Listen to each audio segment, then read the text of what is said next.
The report was already printed and paper-clipped on the passenger seat when I finally understood what I had done. I had her address in there, her new last name, a photo of her carrying groceries up a set of blue stairs in Ballard taken from across the street with a long lens, and I had sold all of it to a man for $800 cash. I sat in the car outside his building, with the engine ticking and my hands on the wheel, and I thought, as clear as anything I have ever thought, you have to get that back. It started weeks before that, and the ending only makes sense from the beginning, so I will go back to it. I run a two-person agency out of a rented half of a brick building in Georgetown, down where the freight trains still go through at night, and the whole floor hums when they do. The sign on the glass says Kellen Investigations, which is my name, Travis Kellen, and the other half of the two people is a man named Owen, who is 61 and used to do fraud work for an insurance carrier before they folded his department into a call center in Arizona. Owen does the databases. I do the sitting. That is most of the job, the sitting. Television makes it look like we kick down doors. We do not kick down doors. We sit in a Honda with a cold coffee and a full bladder, and we photograph a man who filed a back injury claim while he loads a washing machine into a truck by himself. That is the work. It pays the rent on the Georgetown space, and it pays Owen, and it pays me, barely, and most nights I am asleep by 11 with the news still going. I got into this work sideways, the way people get into most things. Before the agency, I spent 9 years doing claims for the same kind of insurance outfit Owen came out of, driving to the homes of people who had filed on a flood or a fire or a fall, sitting at their kitchen tables and deciding, based on a form and a feeling, whether they were lying to me. Most of them were not. A few of them were, and I got good at telling which, and I would like to be proud of that skill. But the truth is, it is a cold thing to be good at, a thing that makes you look at everybody a certain way. Your neighbors, the guy who fixes your car, the woman across the aisle at the grocery store. You start running everybody through the form. My ex-wife told me once, near the end, that I interviewed her instead of talking to her, and she was right, and that is one of the things I do not look at directly if I can help it. She lives in Tacoma now with a man who sells restaurant equipment and by all accounts talks to her like a person, and good for her, and I mean that on most days. So I know liars. That is the part that matters going in, because what happened is that a man who knew liars sat across from the best one he ever met and got up from the table with the man's money in his pocket. I had spent my whole adult life learning to see the seam where a story is stitched to nothing, and Dale Foss did not have a seam. Or if he had one, I was too busy counting the $400 in the envelope to run my thumb along it. I had not had a real case in 5 weeks. I had done 2 process serves and 1 afternoon of watching a woman not cheat on her husband, which is the outcome I always root for and almost never say out loud. Rent was due on the office and due on my apartment on Beacon Hill on the same week, which is a bad piece of scheduling I had never gotten around to fixing, and I was $300 short with nothing coming. So when the phone rang on a Tuesday in October and a man's voice asked if I found people, I said, yes, I find people, and I meant it like a drowning man means the word rope. He said his name was Dale Foss. He said it twice, the way people do when they have practiced saying it. We met at a coffee place on Airport Way, one of those long, narrow ones with the garage door open to the street even in October, and I got there first and watched the door the way I always do. He came in at 10 after, and I knew him before he said anything because he was looking for someone the way a man looks for a person he has paid to meet, scanning, patient, unbothered. He was maybe 50. Clean. That is the word my head landed on and would not let go of. Clean. Like a man who had been recently and thoroughly washed. Gray quarter zip, dark jeans with a crease in them, boat shoes with no socks even though it was cold. He had a way of holding still that most people do not have. Most people fidget. They check their phones, they turn their cups, they touch their own faces. Dale Foss sat down across from me and folded his hands on the little table and did not move them again for 20 minutes, and I noticed it the way you notice a smell you cannot place, low, under everything else, not enough yet to make you get up and leave. He told me a story, and it was a good story. I have heard a lot of them, and I can tell you that most people tell you a bad story, because most people are telling you the truth, and the truth is shapeless and full of holes and boring parts. Dale Foss told me a clean story with a beginning and a middle. His younger sister, he said. Her name was Nora. She had gotten mixed up with a man a few years back, a bad one, controlling, the kind who empties your accounts and reads your phone, and she had finally gotten out, which was good. That was the good part, except she had cut off the whole family to do it. Changed her number, moved, and did not say where. He understood why, he said. He did not blame her. But their mother was sick now, down in Salem, and did not have long, and he only wanted to find Nora, so he could tell her, so she could come say goodbye before it was too late, so she would not spend the rest of her life not knowing she had missed it. He said, I do not even need to talk to her. You could just tell me where she is, and I will write her a letter. She can decide. I just do not want to be the reason she never got the chance. I have thought about that sentence 100 times since I do not want to be the reason. He handed me the reason, and I took it and I ran with it. He gave me what he had, which was a lot, more than clients usually have. A maiden name, 2 old phone numbers, both dead. A photograph printed, a woman in her 30s with dark hair and a careful smile standing at what looked like a wedding. And I remember thinking, she looked like she did not want her picture taken, and I remember not letting myself think about it any harder than that. He said she might be in the Seattle area. A friend had thought they saw her. He gave me $800 in cash in a bank envelope, $400 to start and $400 when I found her. And I took the first $400 and I told him I would be in touch. And we shook hands, and his hand was dry and cool, and I drove back to the office feeling like a man who had just made rent. There was a moment on that drive, and it is the moment the whole thing turns on, and it lasted about as long as a red light. I was stopped at the light where Airport Way crosses under the freeway, and I had the envelope on the seat beside me, and I thought, without any drama, just a plain, flat thought, the way you think you left the stove on. He never asked what it would cost. Foss. He had never asked my rate. People always ask the rate. It is the first thing out of their mouths. Before hello, sometimes. Because people who want to find people are usually people at the end of something, and money is the thing pressing on them.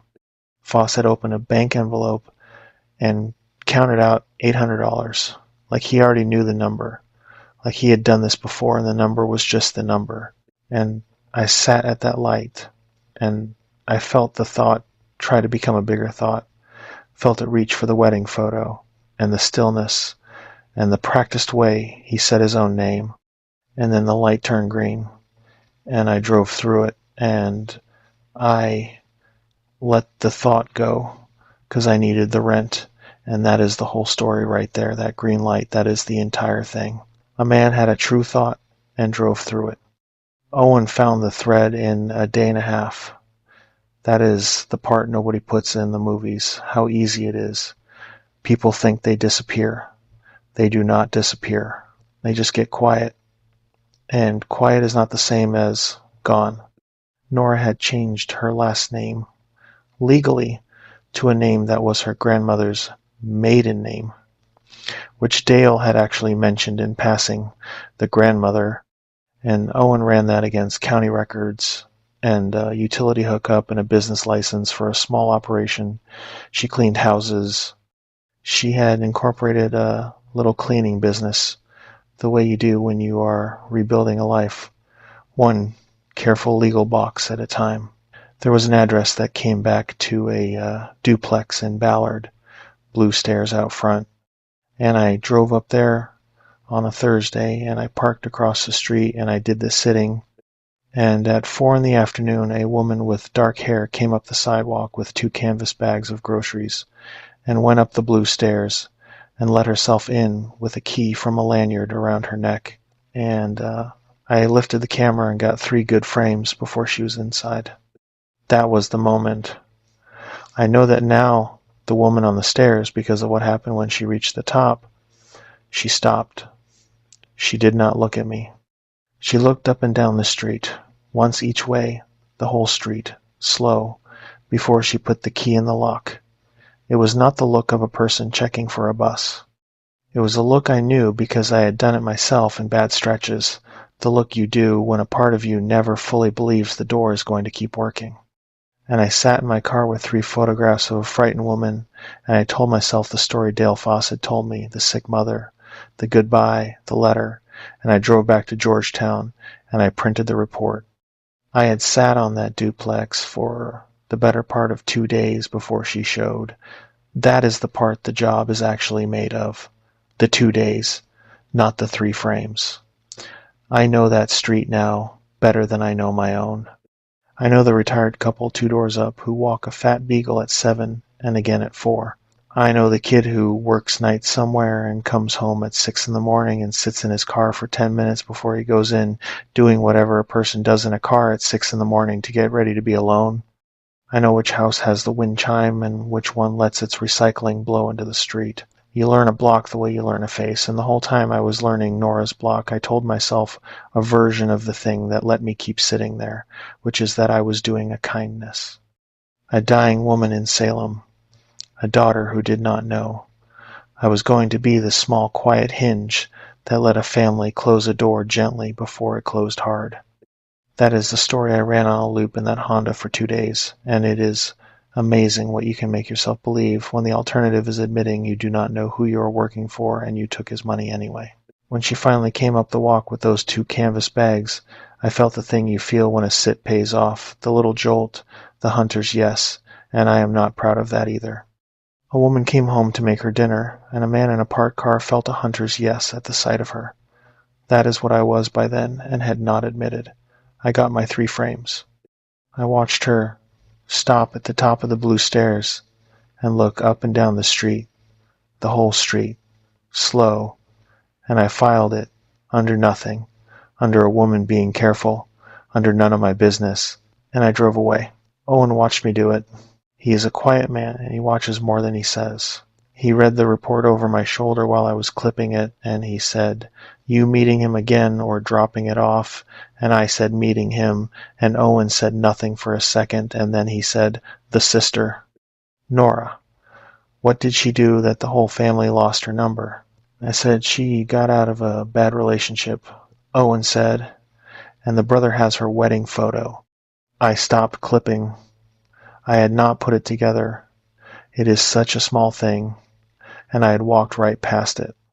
The photograph Dale Foss gave me was from a wedding, and it was not a snapshot. It was a good clean print, the kind the photographer sends you, and if Nora had cut the whole family off, if she had gone quiet and changed her name and never told them where, then how did her brother, who only wanted to find her to tell her their mother was sick, have a professional print of her at what was almost certainly her own wedding? You do not keep your estranged sister's wedding portrait in a drawer. You would only have that if you had been at the wedding, or if you had taken it from her, or if the wedding was to you. I told Owen he was reaching. I remember saying that word, reaching, because it is the word I use on other people when I do not want to look at a thing. He shrugged and went back to his desk. But I sat there with the paperclip in my hand, and I looked at the woman on the blue stairs looking up and down the street, and something in the back of my head had started to walk in a circle. Part of me wishes I had stopped there. I did not stop there. I drove to meet Dale Foss the next morning with the report on the passenger seat, because I needed the second 400, and because a part of me was still holding on to the clean story, and because it is a very human thing, maybe the most human thing there is, to finish a job you have already been paid to start. We met at the same coffee place.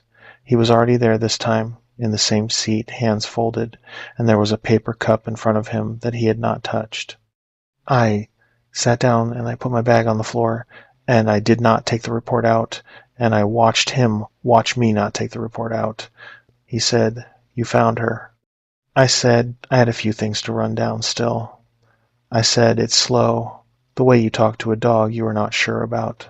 I said I wanted to confirm a couple of details before I handed over anything with an address on it, because in my line of work you get burned if you hand a client bad information and they act on it. That last part was true, which is why I said it. He nodded. He seemed to accept it, but his hands came apart on the table, just a little, the fingers spreading flat against the wood. And it was the first time I had seen him move his hands, and it made my stomach go cold in a way I could not have explained to anybody. I said, "Tell me again about your mother." "Salem, you said." He said, "Salem." He said the name of a hospital. He said it easy, no hitch, and I have interviewed enough liars to know that the easy ones are the ones who have said it before, out loud, to other people, until it wore smooth. I said, and Nora cut everybody off. "When was that?" He said, "A couple of years ago." And then he did a thing that I keep coming back to. He smiled. Not a big smile. A small, private one, like a man remembering something pleasant. And he said, "She was always good at going quiet, even when we were kids. You could be in the same house as her and not know she was there." I sat there and looked at him a beat too long. And he let me look. And that was the other thing. He never got uncomfortable. He never filled a silence. Most people cannot stand a silence. They will confess to almost anything to fill one. It is the oldest tool there is, and I have used it in 100 kitchen tables. I let the silence sit on Dale Foss for a slow 10 count, and he sat inside it as easy as a man in a warm bath, looking at me, mildly pleasant, waiting. And I understood that the silence was not a tool that worked on him, because he was the one thing my whole career had never had to account for. He was not nervous, because he was not doing anything wrong in his own head. He was looking for his sister. He believed it, the way you believe your own name. We were kids. Their mother in Salem. It all held together if you did not push on it. I pushed on it a little. I said, "You two must have been close." And he said, "Closer than anybody." And there was that stillness again, that held breath quality, and I understood all at once. Sitting in a coffee shop on Airport Way with a freight train going by outside, that this man did not love his sister and had never loved his sister and quite possibly did not have a sister at all. I told him I would call him in a day. I stood up too fast, and my chair scraped, and a couple of people looked over. He did not stand. He looked up at me from the table and he said, "Do not take too long, Travis." "Their mother," he said, and he let it hang there, the mother he had invented, and I said I understood, and I walked out into the cold with the report still in my bag and my heart going like a rabbit. Owen was at his desk when I got back. I told him to pull everything he could on Dale Foss. Not the sister. Him.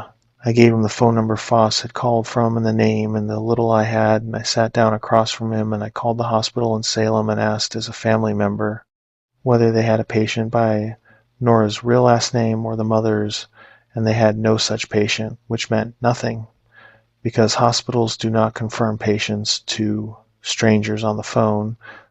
But the woman on the other end had answered too fast, the way you answer when the answer is just no. And I sat with that. It took Owen the rest of the afternoon and into the night. He is patient in a way I am not. I could not sit still for it. I made coffee nobody drank. I walked to the corner and back twice for no reason.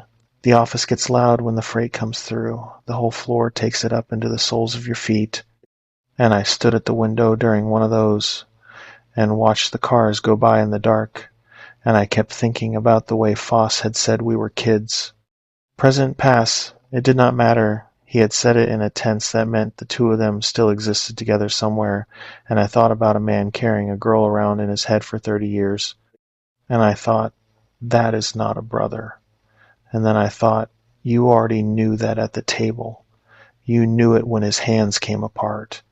And I told myself to stop, that I did not have anything yet, that Owen was going to come up with a boring answer, and I was going to feel like a fool for the coffee I had made. The clock over Owen's desk is one of those cheap white office clocks with the red second hand, and I watched the red hand go around more times than a grown man should admit to. Every time it came up on the 12, I thought, one more day, the way Foss had said it, "Do not take too long, Travis," and I would look at my phone to make sure I had not somehow already told him.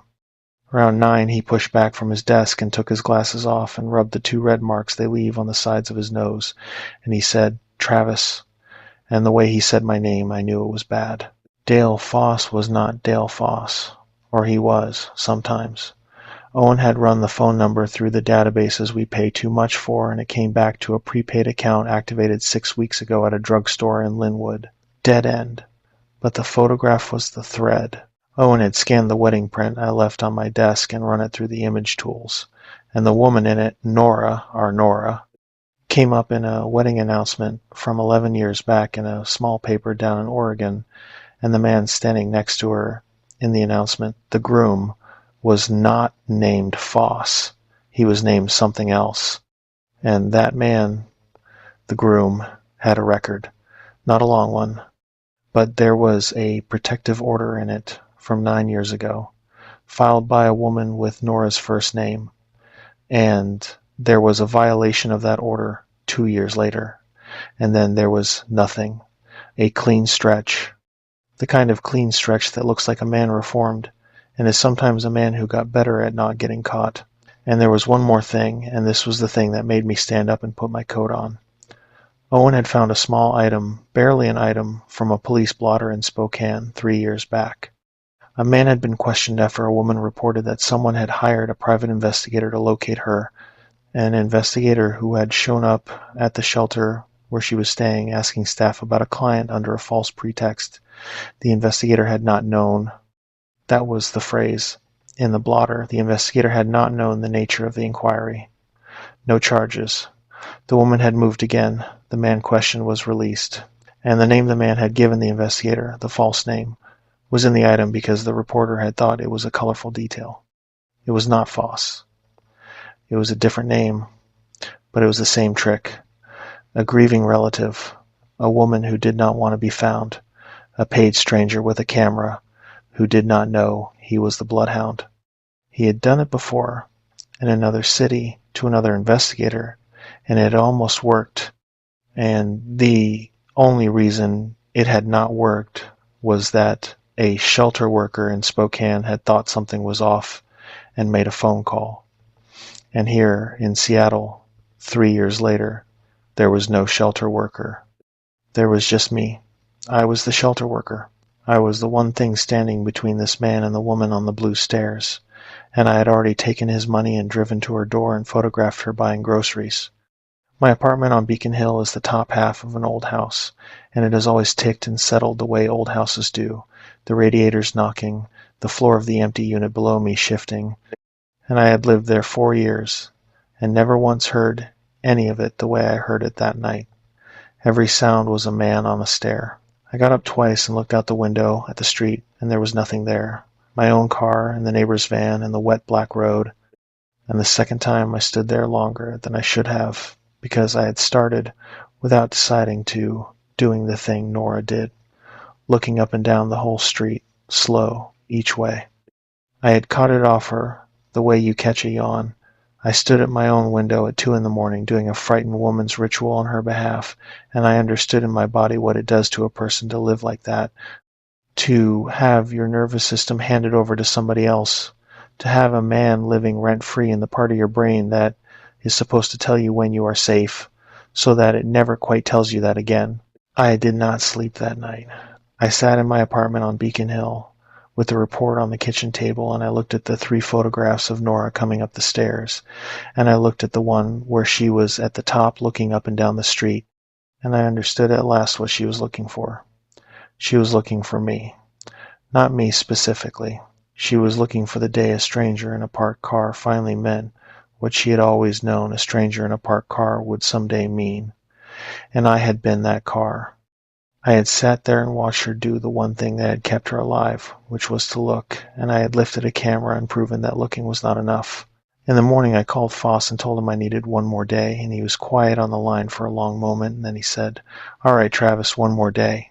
And there was something in the way he said it that told me he had stopped believing me. I hung up and I drove to Ballard. I called Owen from the road and told him where I was going and why. He was quiet for a second, and then he said, "That is a bad idea, Travis," and I said I knew, and he said, "You should call the police, not go knock on her door," and he was right, and I told him he was right, and I kept driving, because there was nothing to hand the police. A man had told me a lie to hire me. That is not a crime.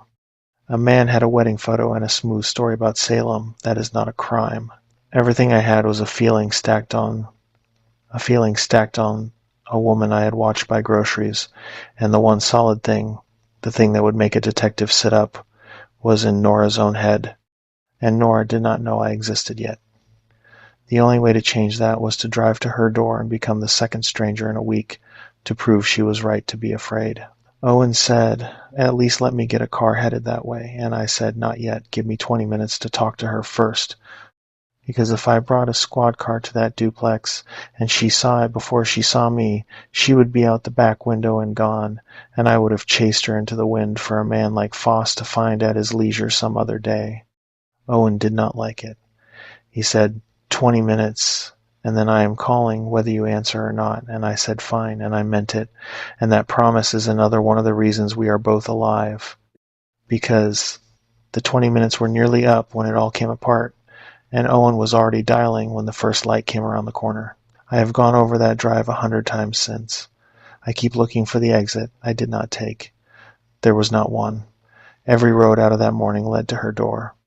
The only real choice I ever had was the one at the green light under the freeway, days before, and I had made it already, and everything after was just me paying for it in installments.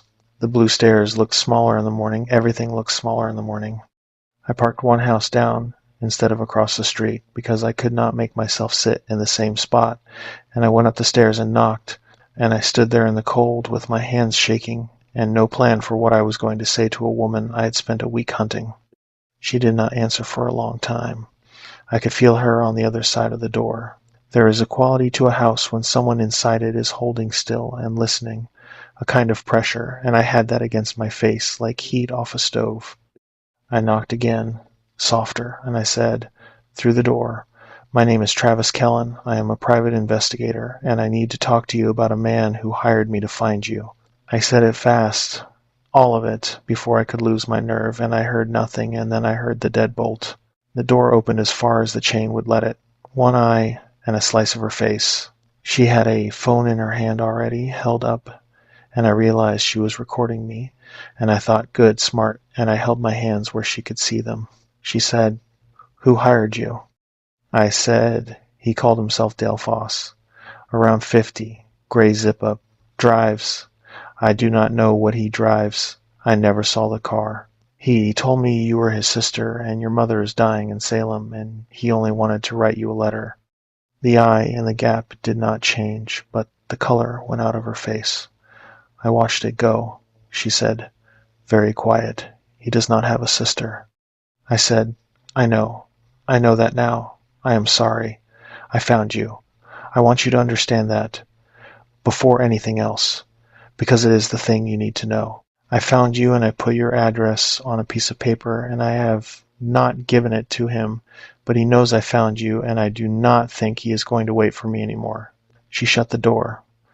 For one bad second I thought that was it, that she had decided I was part of it, which I had been. Then I heard the chain slide and the door opened all the way, and she stood there in a hooded sweatshirt with a cleaning company logo on it.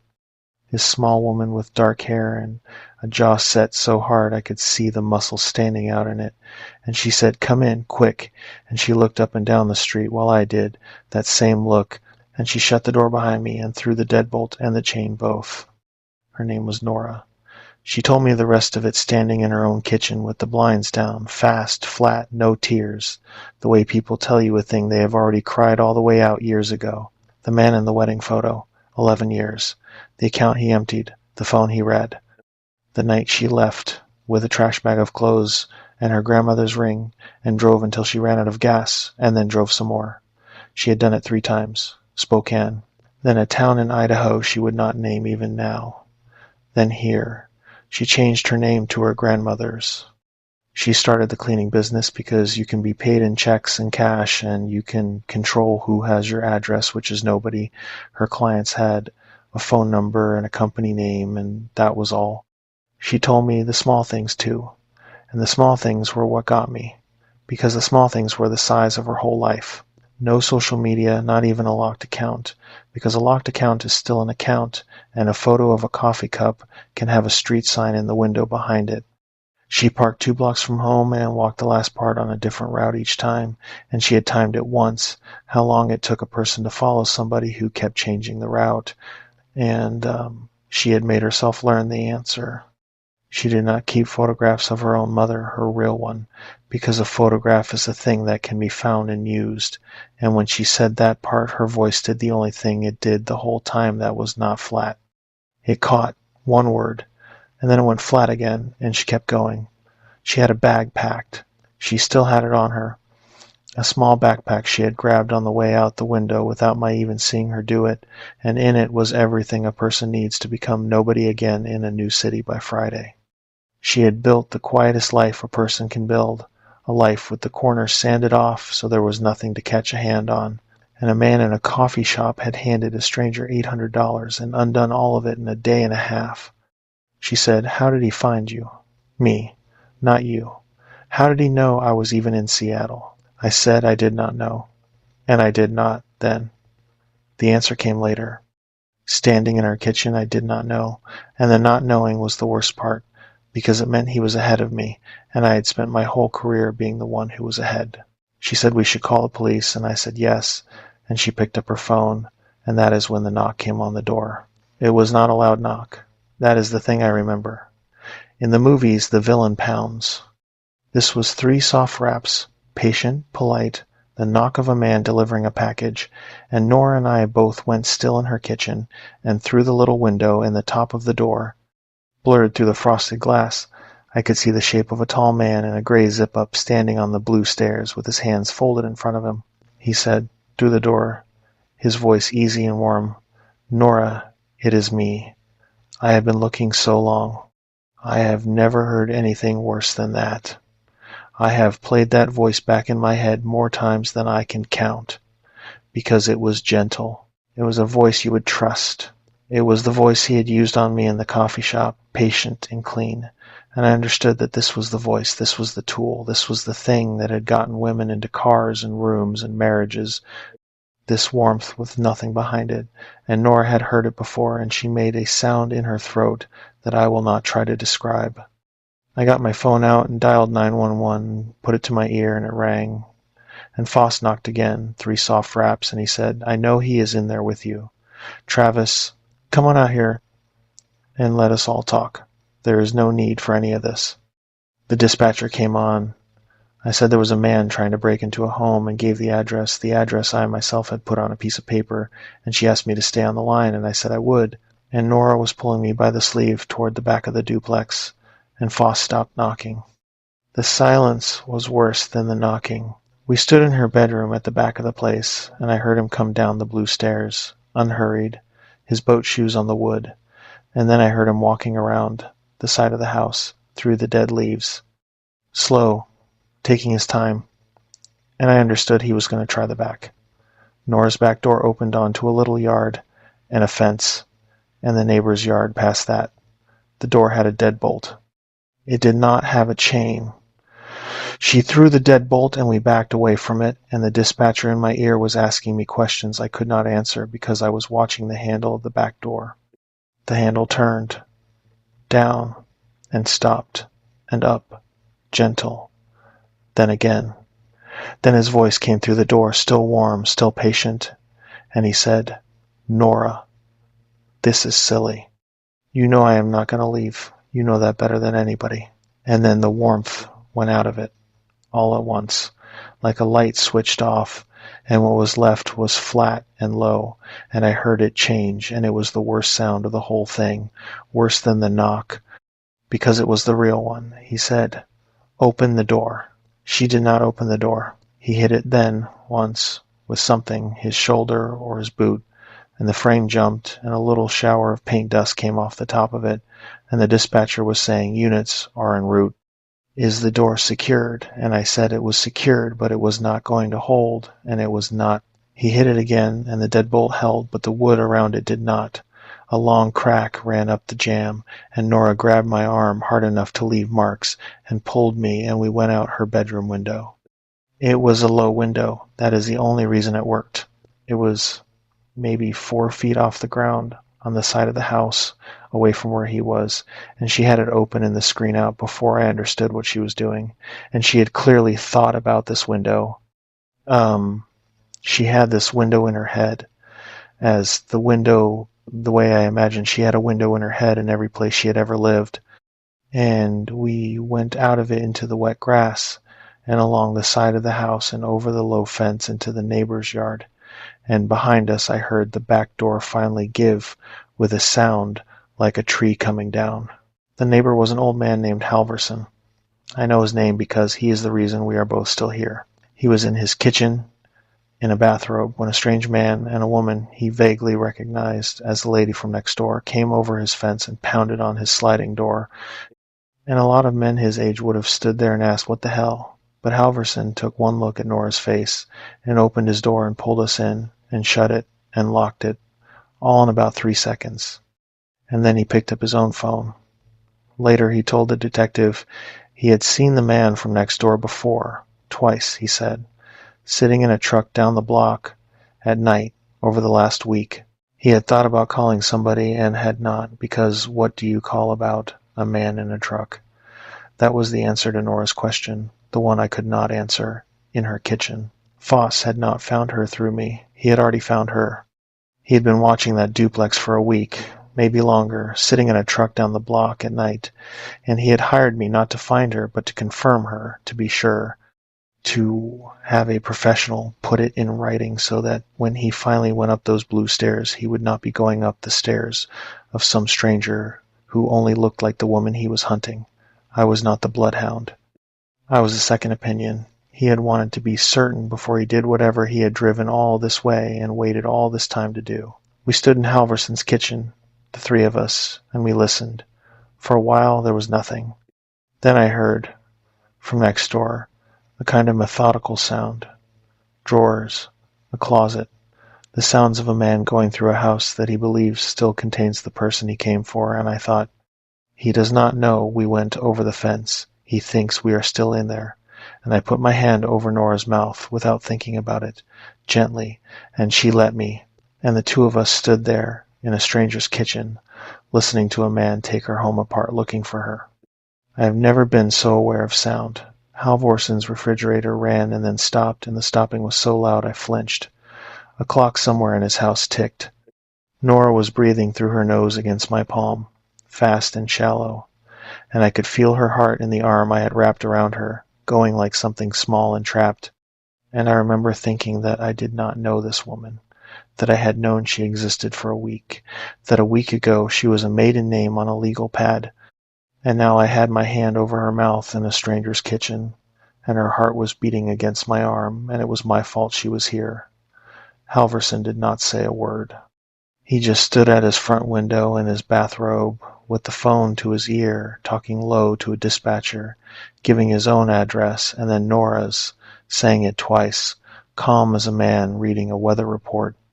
And I understood that he had lived a whole long life I knew nothing about, and that somewhere in it he had learned to be calm like this, and I was grateful for it, in a way that felt like something breaking.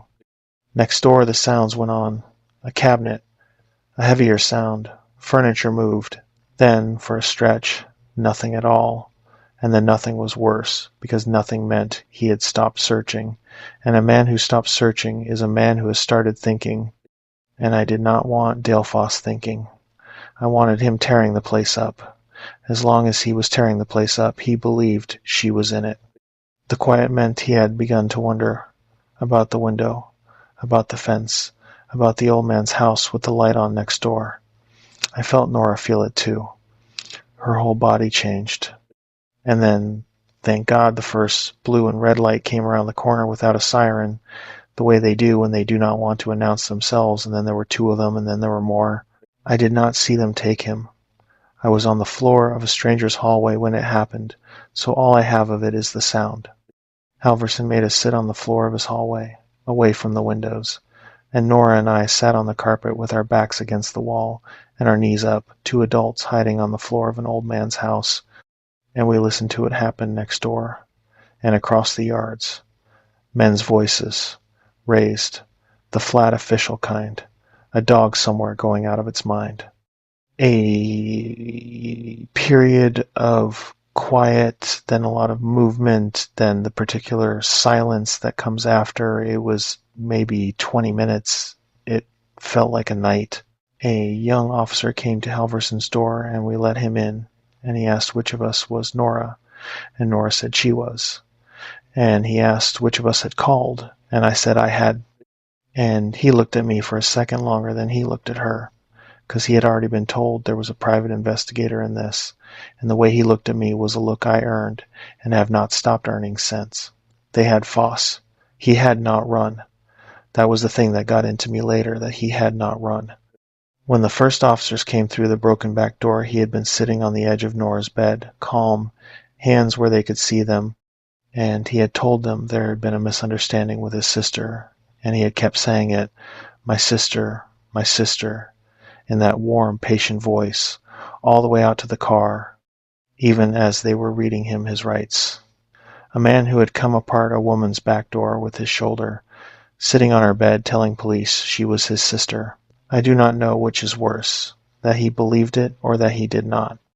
In his truck, parked 2 blocks over on a side street, they found things.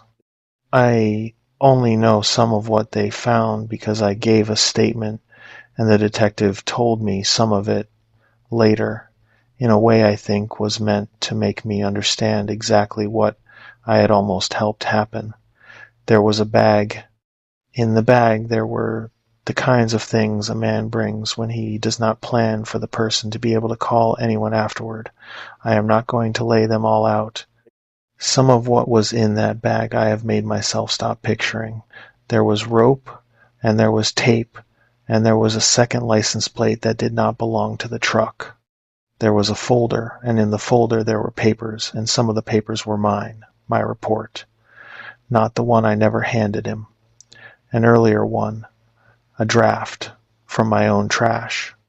He had gone through my recycling, or Owen's, or gotten it some other way I still do not fully understand, and he had pieces of my work in a folder in a bag with rope in it, and when the detective told me that I had to go outside the station and stand in the parking lot for a while before I could drive, there was also, in the folder, a list. Names. Nora's was the last one. Some of the others had dates next to them, and some did not. The detective would not tell me what the dates meant, and I did not ask, because I did not want to be a man who knew what the dates meant. I have thought since that maybe they were the dates he found them, or the dates he was certain, or the dates it stopped mattering that he had found them. I do not know. Spokane was on the list.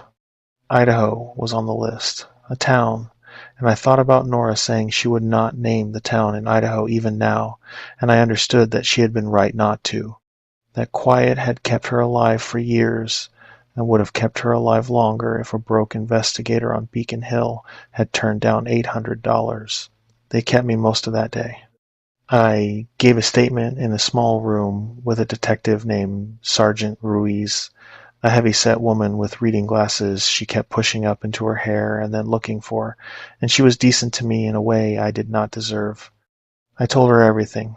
The coffee shop, the $800, the wedding photo Owen caught and I did not.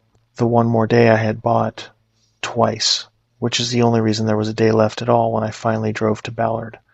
She wrote it all down, and she did not tell me I was an idiot, which somehow made it worse, because I kept waiting for her to, and she never did. She just wrote, and every so often she would push the glasses up into her hair and look at me over the top of nothing.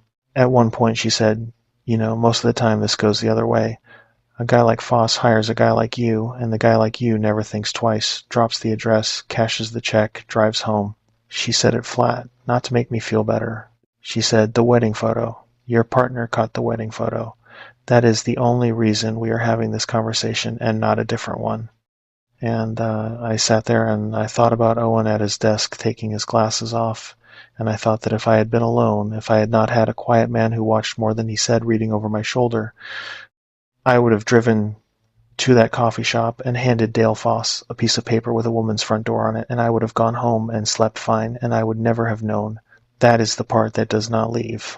Not the broken door, not the bag in the truck, The version where Owen is not there and I never know. There are men doing my job right now who did the other version this week and are sleeping fine tonight, and the only thing between me and them was a photograph and the age of a man who happened to notice it. The incident number was 41972. I wrote it on the back of a card and I kept the card. I do not know why. Sometimes a number is the only solid thing you get. Owen came to the station that night. Nobody asked him to. He sat in the plastic chairs in the lobby the whole time I was in the little room.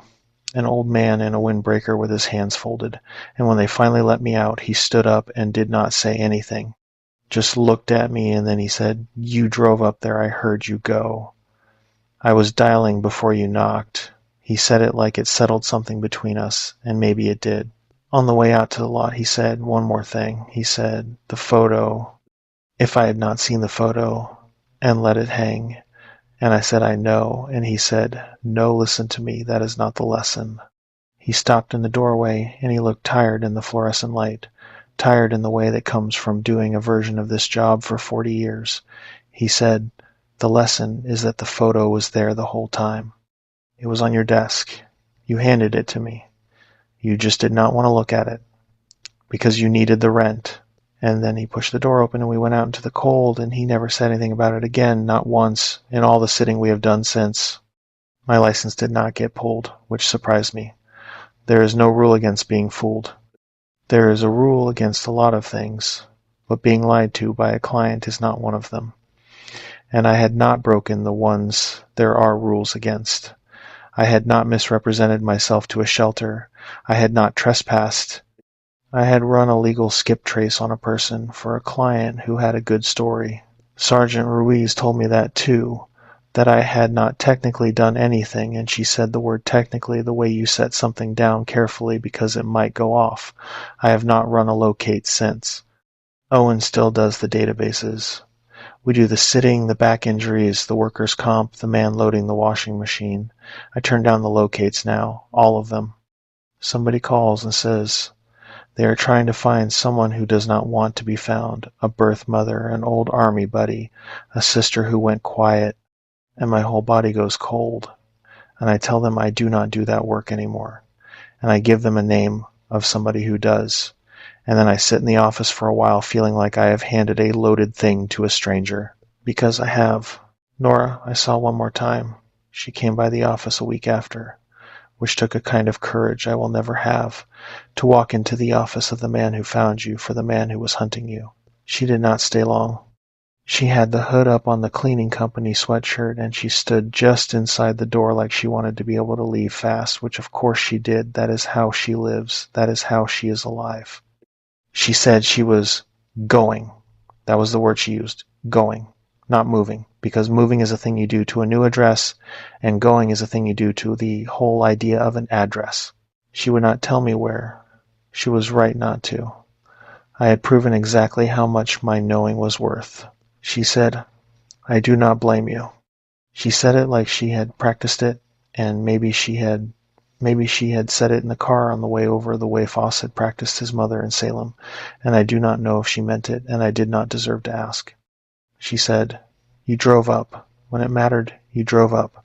Some people would have just cashed it." And then she said the thing I hear at night. She said, "He was going to find me anyway. He always finds me. You just made it a Tuesday instead of some other day."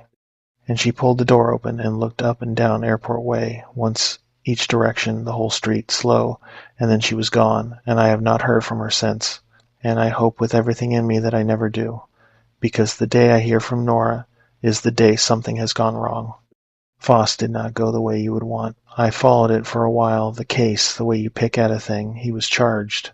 Burglary, the door, and some other things, and the bag in the truck should have been the thing that buried him, except a bag of rope and tape is a bag of hardware until you can prove what a man meant to do with it, and Foss had a lawyer by the second day, and the warm, patient voice held up better in front of a judge than it had any right to. The list of names went to detectives in 3 states, and I do not know what came of it, and I have made myself stop looking. The last I heard he had made bail on the local charges, while the rest of it moved slow through the machinery, and I heard he was out, and I heard he was quiet, and quiet from a man like Foss. does not mean what it means from Nora. From Nora, quiet is a wall she stands behind. From Foss, quiet is a man being patient. He was always good at being patient. He sat across from me in a coffee shop for 20 minutes and never moved his hands. I still take the same route home, up Airport Way and onto the streets that climb Beacon Hill, and there's a stretch where the road comes up out of the industrial flats, and you can see the whole city lit up across the water, and I used to like that stretch. Now I check my mirror on it, not for anything. There is nothing to check for. Foss never had a reason to want me. I was a tool to him. Tools do not get remembered. That is what I tell myself on the good nights. On the other nights, I remember that he kept a draft of my report in a folder in a bag, that he had my work, my name on it, my careful column of facts, and I think about a man sitting somewhere being patient with a folder that has my name in it, and I check the mirror and there is never anything there, and I keep driving, and I get home and I lock the door and I throw the deadbolt and the chain both, and I stand in my own kitchen for a second and listen to my own quiet house the way Nora taught me to, without meaning to, and then I turn on the news and let it fill the place up, because the quiet is the part I cannot do. The text came at 11:40 at night, and it had a photograph attached, and the photograph was of a check I had written 2 years ago that was supposed to no longer exist anywhere in the world. Under the photograph were 4 words: I know about Bothell. I sat on the edge of the bed with the phone going hot in my hand, and I did the arithmetic on how many people alive knew about Bothell, and the answer was 2, and one of the 2 was me. The other one was a man I had paid $1,100 to help me 7 months before. I own a third of a commercial flooring company down in Kent, the flat industrial part south of Seattle, where the warehouses go on for miles, and the only trees are the ones somebody planted in the parking lot islands because the city made them. We do the big jobs, not carpet in a living room. 40,000 square feet of polished concrete in a distribution center, epoxy floors in a food plant, the gym floors, the school hallways, the stuff you walk on every day and never once look at. It is good work, and it is hard on the body, and the margins are thinner than anybody outside it would believe. My name is Caleb. I started the company with a man named Wyatt 11 years ago out of the back of a single truck, and for a long time it was the best thing in my life. Better than my first marriage, if I am being honest, which ended around year 4, and which Wyatt helped me through by working me half to death so I would sleep at night. There are few true things about Wyatt that come before the bad ones, because the bad ones turned out to be wrong, and that is most of what this is about. Wyatt is loud. He is the front of the house, the one who shakes the hands and works the bids, and takes the general contractors to the Mariners games. I am the one in the field at 5 in the morning in a respirator.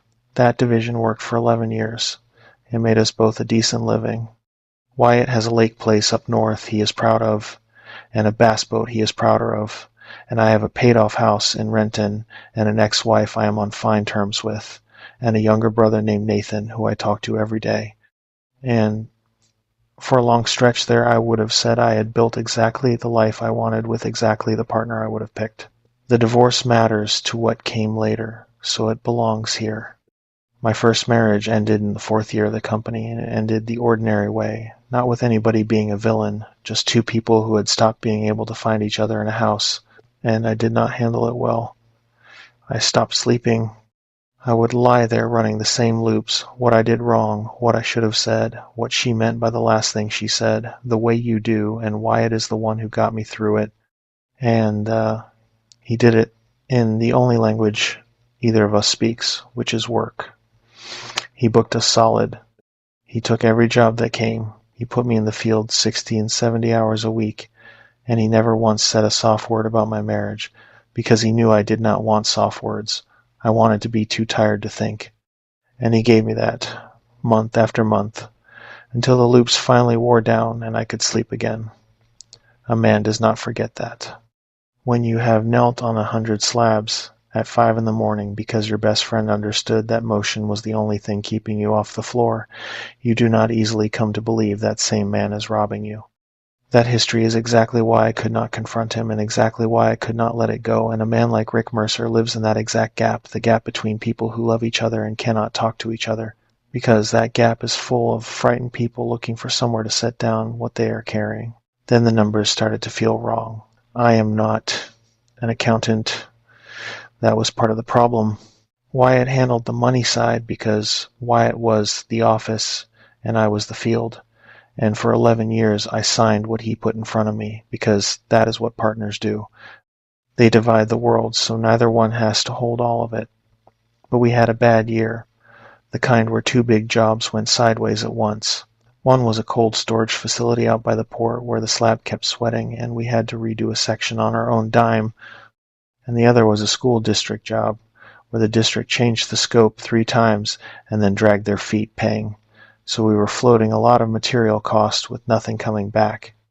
And for the first time in years, the account that was always comfortable was not comfortable. And a man who is worried about money starts to actually read things. I started reading the statements for the first time in a long time, sitting at my kitchen table in Renton with a beer going warm, and things did not add up. Money went out to a supplier I had never heard of. A materials account had numbers in it that did not match what I knew we had bought, and I knew what we had bought because I was the one who unloaded it off the truck. There were cash withdrawals timed to the closings of jobs. Nothing enormous. That was the thing. Nothing so big it screamed. It was the size of a slow leak, the size of a man skimming a little off the top of a business he thought of as mostly his because he sat in the office and I did not. I started keeping a little notebook of my own, which is a detail I am not proud of, a spiral notebook, the same kind Mercer would use on me. And is that not something? And I would sit at the kitchen table matching statement lines to jobs, writing down the ones that did not fit. And the more I wrote, the worse it looked and the sicker I felt, because every line I could not explain was a small brick in a wall between me and the only real friend I had. I would look at that notebook and I would think, I am building a case against Wyatt at my own kitchen table, and then I would feel like a traitor and put it in a drawer, and then 2 nights later I would take it out again, because the numbers were still wrong and wanting them to be right did not make them right. I did not want to believe it. The thing that has to be understood is that Wyatt was my best friend for a decade. I told myself I was reading it wrong, that there were explanations, that a supplier I never heard of was just a supplier Wyatt found, that cash withdrawals were petty cash for a business that runs on paying day laborers who want cash. I told myself all of it. And underneath the telling, in the part of you that does not lie even when the rest of you is begging it to, I knew the numbers were wrong, and I knew who had made them wrong, and I could not stand to know it. And I could not stand to confront him and be told I was crazy. And I could not stand to walk away from 11 years. So I did the thing that let me not choose. I decided to get proof first. I decided to be sure before I blew up my own life. That is how a reasonable man talks himself into hiring somebody like Rick Mercer. My brother Nathan is the one who found him, which Nathan has never forgiven himself for, and I have told him 100 times it was not his fault, because it was mine. All of it was mine. Nathan does paralegal work for a firm in Bellevue that handles construction disputes, and he knew the world a little, and when I finally broke down and told him what I suspected about Wyatt, over beers, on my back porch on a Sunday, Nathan did not tell me I was crazy. That is the thing about Nathan. He took it seriously. He said if I really thought Wyatt was stealing, I should not confront him without documentation, because the second you accuse a partner of theft, you have started a war, and you do not start a war you cannot prove. He said the firm used investigators sometimes for exactly this kind of thing, financial stuff, hidden assets, and he could ask around. And a few days later he came back with a name. Not from the firm. The firm used a big outfit that cost a fortune. Nathan had asked a guy he knew who asked a guy, and the name that came back was Rick Mercer, who did this kind of work freelance and was supposed to be good and supposed to be cheap and supposed to be discreet, which is the word everybody used, discreet. And I have thought a lot since about how discreet is a word that cuts 2 ways. We met him at his office, which should have been the first thing. Real investigators, the ones who do corporate financial work, they meet you in a conference room in a building with a directory in the lobby. Mercer had an office above a mattress store in Tukwila, up a flight of stairs that smelled like the teriyaki place next door. One room with a desk and 2 chairs, and a window unit and a filing cabinet with a lock on it that I noticed because he noticed me noticing it, and he smiled and said, "Everything in there is somebody's worst week." And I thought that was a strange thing to be proud of, and I let it go. Mercer was in his 50s, soft in the way of a man who used to be hard, a gut over a belt, but forearms that told you he had done real work once. He had a gray brush of a mustache and reading glasses on a cord, and a way of listening that is hard to describe, because at the time it felt like the best thing about him, and it turned out to be the worst. He listened like what you were saying mattered more to him than anything had ever mattered to anybody. He leaned in. He nodded slow. He wrote things down in a spiral notebook with a pencil, and every so often he would stop me and go back and get a detail exactly right, the date, the amount, the name. And Nathan and I both left that first meeting saying to each other, "That guy is thorough. That guy does not miss anything. He does not miss anything." We said it like it was a good thing. I have tried to explain to people since what it is like to be listened to that way, and I do not think you can understand it unless it has been done to you. Most people, when you talk, are waiting for their turn. You feel it. You feel the little pressure of the other person loading up the thing they want to say. Mercer had none of that pressure. There was nowhere else he wanted to be, and nothing else he wanted to say, and all of that stillness pointed at you, at your words, at your problem, and it did something to me that I am ashamed of. It made me want to keep talking. It made me want to give him more, to earn more of that attention, and I watched myself over-explain, hand him details he had not asked for, fill his silences, the way I have watched 100 people fill mine at 100 kitchen tables, when I was the one deciding whether they were lying. I knew the tool. I have used the tool. And I sat in a chair above a mattress store and let a soft man use it on me, and called it, in my own head, a relief to finally have somebody take this seriously. The first meeting was about Wyatt. I laid it all out, the statements, the phantom supplier, the cash time to closings, and Mercer nodded and wrote and asked good questions, sharp ones. The questions of a man who had looked at a lot of businesses being quietly bled by the person who ran the office. He said it sounded like a classic case. He said he could pull some things, business filings, property records, see if Wyatt had assets that did not match his salary, the lake place, the boat. He said give him a few weeks. And then, near the end of that first meeting, he set his pencil down and took his reading glasses off and rubbed his eyes and said, "All right, Caleb, now the part nobody likes." And that was when he started asking about me. It was slow, the way he did it, and it was reasonable at every single step, which is how you get a reasonable man to the bottom of a set of stairs. He would never have walked down if you had shown him the whole flight at once. He started with money, which made sense. He was investigating money. My finances, what I was worth, what I owed, whether the house was paid off, whether I had anything Wyatt could come after if this went to a lawsuit. Reasonable. Then my marriage, the divorce, whether it had been clean, whether my ex could be called to say anything about me, and I thought that was a stretch, but I answered it because he explained it. A good lawyer for Wyatt would talk to everybody, he said, so I need to know what everybody would say.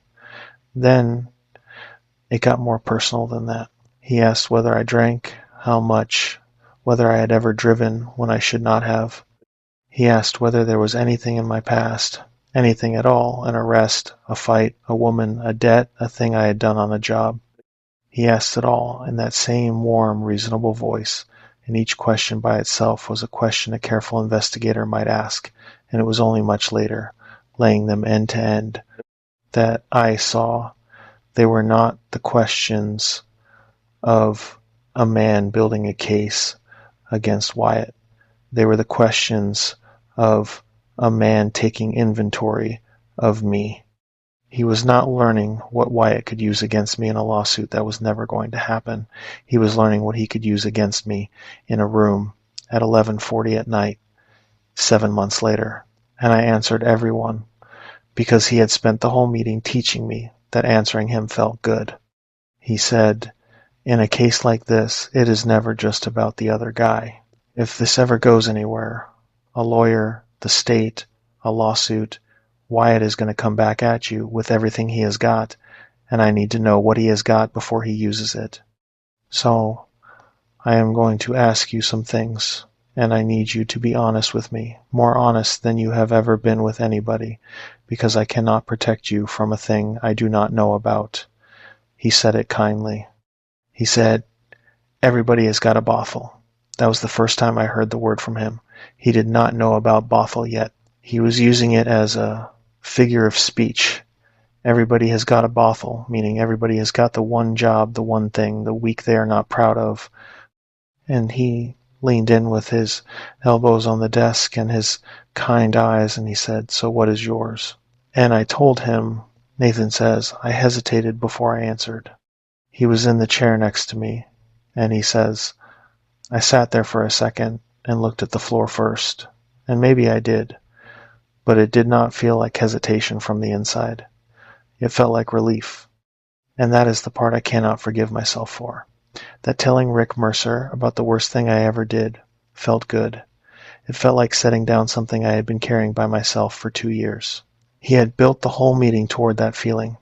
I did not know it then. I know it now. Bothell was a distribution center job, 40,000 square feet, the biggest single contract we had ever landed, and it was going to make our year, and the pour went wrong. Not badly wrong. The slab came in with a moisture reading a hair over spec, the kind of thing that on a smaller job you flag and fix, but the client had a hard move-in date tied to a lease that was costing them money every day it slipped, and a fail on the inspection meant tearing into a floor we had already poured and blowing a schedule that would have cost us the client and probably the company. The inspector was a county guy whose name I never said to anyone and never will, a man who I could tell did not want to fail us, who stood there tapping his meter and looking at the number and looking at me. And he said, "In that way people say a thing without saying it, that sometimes these readings settle out over a few days, and a man could come back and check again next week if there was a reason to be patient." And I understood him. And I paid him, not in cash, because I was too smart to be smart. That is the thing about it. I thought I was being careful. I wrote a company check to a consulting LLC that belonged to the inspector's brother-in-law against an invoice for a moisture remediation assessment that never happened. And the inspector came back the next week and passed the floor, and we made our move-in date, and we kept the client, and we had our best year ever, and I never told Wyatt, and I never told my brother until that porch. And I had made myself believe the check was long gone, buried in 2 years of accounts, shredded, forgotten, a thing that had happened to a different man. I told Rick Mercer all of it. The client, the date, the reading, the LLC. I did not name the inspector, but I named everything around him, which for a man who finds people for a living is the same as naming him. Mercer wrote it down in his spiral notebook with his pencil, slow, getting the details exactly right, going back to confirm the amount. And when I was done, he closed the notebook, and he put his hand flat on the cover of it, and he looked at me, and he said, "Thank you for trusting me with that." He said, "That stays in this room." And Nathan, next to me, shifted in his chair, and later in the truck, Nathan said, "Why did he write it down, Caleb? If it is protected, if it is just so he knows, why did he write it in the book?" And I did not have an answer, and I told Nathan he was overthinking it. Nathan would not let it go all the way back to Kent. He is younger than me, and he works around lawyers all day, and he has a lawyer's nose for the thing that does not fit, and he kept circling it. He said, "And why does a guy who does financial investigations rent one room over a mattress store?" He said, "And why did he lock the cabinet in front of us and then tell us what was in it?" He said, "Thorough is one thing, but a thorough guy protecting you does not need to write your confession in pencil and file it. He needs to know it. He does not need to keep it." And every single thing my brother said was correct, and I heard all of it, and I did the thing I do. I took the true thing, and I set it down in a drawer because I did not want to carry it. I told him he watched too much television. I told him Mercer had cleared nothing yet, and here we were already suspecting the one guy who was on our side. I told him I felt better than I had in 2 years, and that part at least was true. And I let the feeling better win, because feeling better was exactly what I had been sold, and I had bought the whole thing. And my brother sat in the passenger seat and watched me buy it and could not stop me, and that is a thing he carried for a while afterward that was never his to carry. Rick Mercer, meanwhile, sat in his office above the mattress store with my worst week written in pencil in a spiral notebook, and he had gotten it out of me in under an hour, and it had cost him nothing. And it had felt to me like being forgiven. Here is the part that makes it worse. He was good. That is what kept me from seeing it for 7 months. 3 weeks after that first meeting, he called me in, and he had a folder, a real folder, with real work in it, and he walked me through Wyatt. He had done the job. That is the part that stays sharp. That the folder was legitimate. That a lesser crook would have handed me some vague nothing and pocketed the money, and Mercer instead handed me $1,100 of honest work, because the honest work was the wrapping, and the confession was the gift inside it, and a man does not suspect the wrapping. He had pulled Wyatt's property records, the lake place, the boat registration, the LLC filings, and he laid it all out on the desk, and he talked me through it line by line in that same warm voice. And it was not what I thought. That part is its own knife. Wyatt was not really stealing from me. The Phantom Supplier was a real company that Wyatt had set up as a separate LLC to buy materials at a better tax position, something his accountant had told him to do, something he should have looped me in on, and did not, because Wyatt is Wyatt, and he does the money, and he forgets I exist until it is time to sign. The cash time to closings was payroll, cash for the day laborers, exactly what I had told myself in my better moments and not believed. There was some sloppiness. There was some stuff Wyatt should not have done. But there was no theft, no secret bleed, no betrayal, and Mercer laid it out clean and fair and even a little kind about Wyatt. And I sat in that office above the mattress store and felt the 11 years come back into focus, and felt ashamed of myself for ever doubting the man who worked me half to death so I could sleep after my divorce. And I paid Rick Mercer the rest of his $1,100, and I shook his soft hand, and I thought I had gotten off cheap. I thought the $1,100 was the price of finding out my partner was not a thief. That was the price I thought I was paying. I never confronted Wyatt. What was there to confront? I buried it. I went back to work at 5 in the morning in my respirator, and I let the whole thing close over like water. And for 7 months it was closed, and I was happy, or close to it. And then the text came at 11:40 at night with a photograph of a check that was supposed to no longer exist, and 4 words under it. And I sat on the edge of the bed and did the arithmetic, and the arithmetic only had one answer. My wife, my second wife, was asleep next to me. I have not mentioned her because she is not really part of this, and I worked hard to keep her out of it, which is its own small crime against a marriage. But she was there that night, breathing slow, and I sat on the edge of the bed with my back to her, and the phone lighting up my face in the dark, and I did the thing you do. I told myself it was spam, a scam, a wrong number, a mistake. Except the photograph was our check. Except the 4 words were the exact right words. There is a particular cold that comes over you when a thing you have buried surfaces with your own signature on it, and it started at the back of my neck and went down my arms. And I got up very quietly so as not to wake her, and I went and sat in the dark kitchen of a house I still owed nothing on, in a life I had rebuilt board by board after the first one fell apart. And I understood that somebody had just reached into the safest room I had and put their hand on the one thing that could take all of it, and that the somebody was the soft man who had once made me feel forgiven. And I sat there until the sky over Renton went from black to gray, and I did not cry and I did not sleep. I just sat filed in a drawer in a room above a mattress store, waiting to find out the price of my own relief. I did not answer the text that night. I sat up until almost 4 staring at it, and then I did the worst thing and the most human thing. I zoomed in on the photograph. It was our check. Our company check, the pale green ones with the truck logo in the corner that Wyatt had picked out years ago. The payee was the consulting LLC. The amount was there.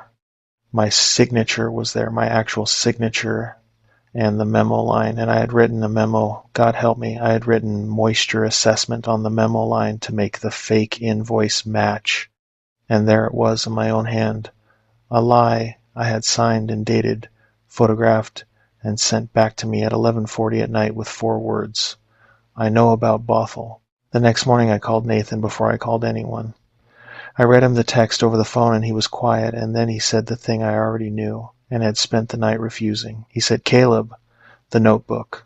And I sat down on my own back steps in Renton, and I felt the whole 7 months turn inside out, because there were exactly 2 ways a human being on this earth could have known the details on that check, the LLC, the amount, the memo, and one was to have the physical check, which had been in our locked files and then shredded, or so I had believed, and the other was to have been told all of it by me, out loud, in a room above a mattress store, by a man who wrote it down in pencil and said thank you for trusting me, and then went and got the check to match the story. Because that is what he had done. I understand it now, the shape of it, the whole clean machine of it. Rick Mercer did not investigate people for their money. He investigated people to find out what they had done, and the way he found out was to have them tell him, because a frightened man who thinks he is protecting himself will hand you his own throat if you lean in and nod slow and call it building the case. The Wyatt job was real. He did it well.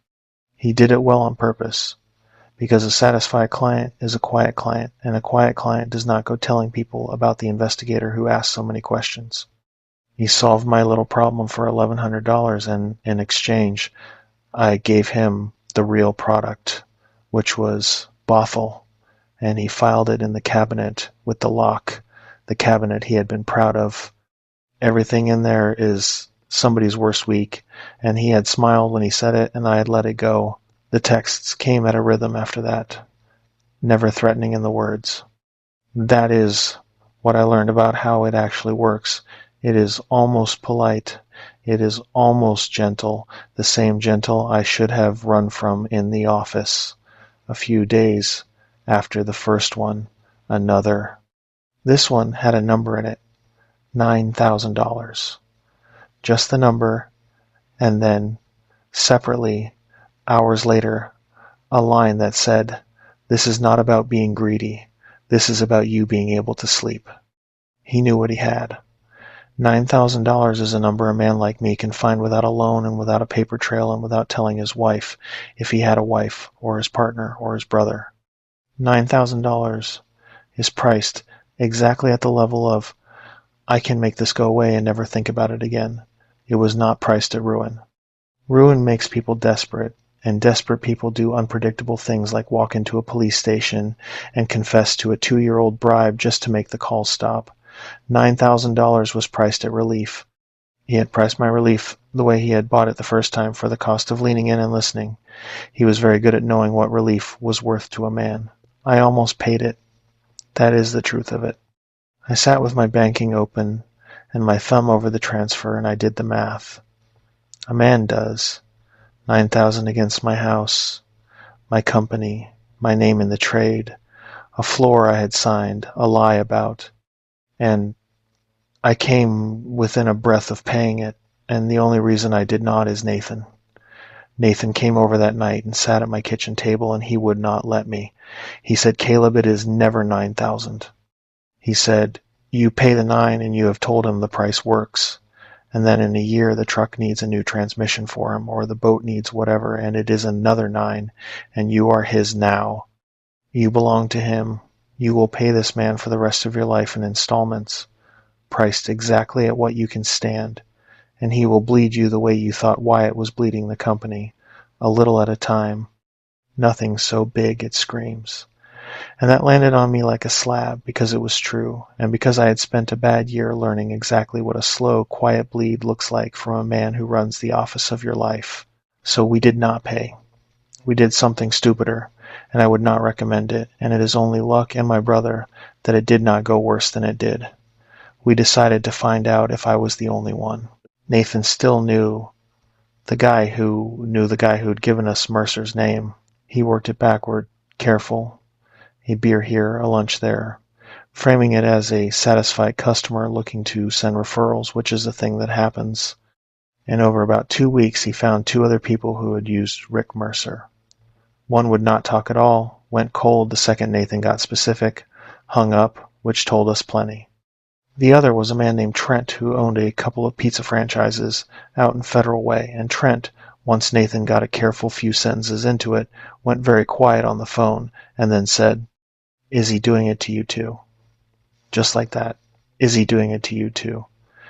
And Nathan put it on speaker, and I sat at my kitchen table in Renton and listened to a stranger describe my own life. Trent had hired Mercer to look into a manager he thought was stealing. Mercer had done a fine job. And Mercer had spent 1 hour making Trent feel safe enough to talk about the money Trent had been paying certain people to look the other way on certain things at certain locations. And 8 months later, the text started, polite, gentle, priced a relief. Trent had paid. Trent was still paying. Trent said, on the speaker, "In a voice I will hear for a long time, I have paid him $31,000, and I do not know how to stop, and I cannot tell my wife. And please, if you have found a way to stop, tell me." And neither Nathan nor I had a way to stop, and I had to sit there and tell a man who was drowning that we had called him hoping he had the rope. He told us more than we asked. Once he started, he could not stop, the way you cannot stop once the thing you have carried alone finds another set of ears that already understand the weight of it. He told us the first text had come 8 months after he thought the case was closed and paid, just like mine, and that the first number had been small, 7,000 for him, priced at his relief, and that he had paid it fast and felt sick and hoped that was the end, and that it is never the end. He told us how he had started keeping cash in the house so his wife would not see the transfers.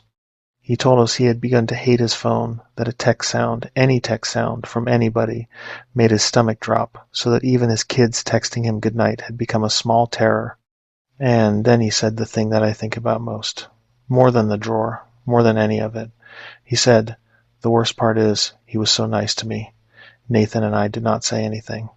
Trent said it again, quieter, like he was working it out as he said it. "He was so nice to me."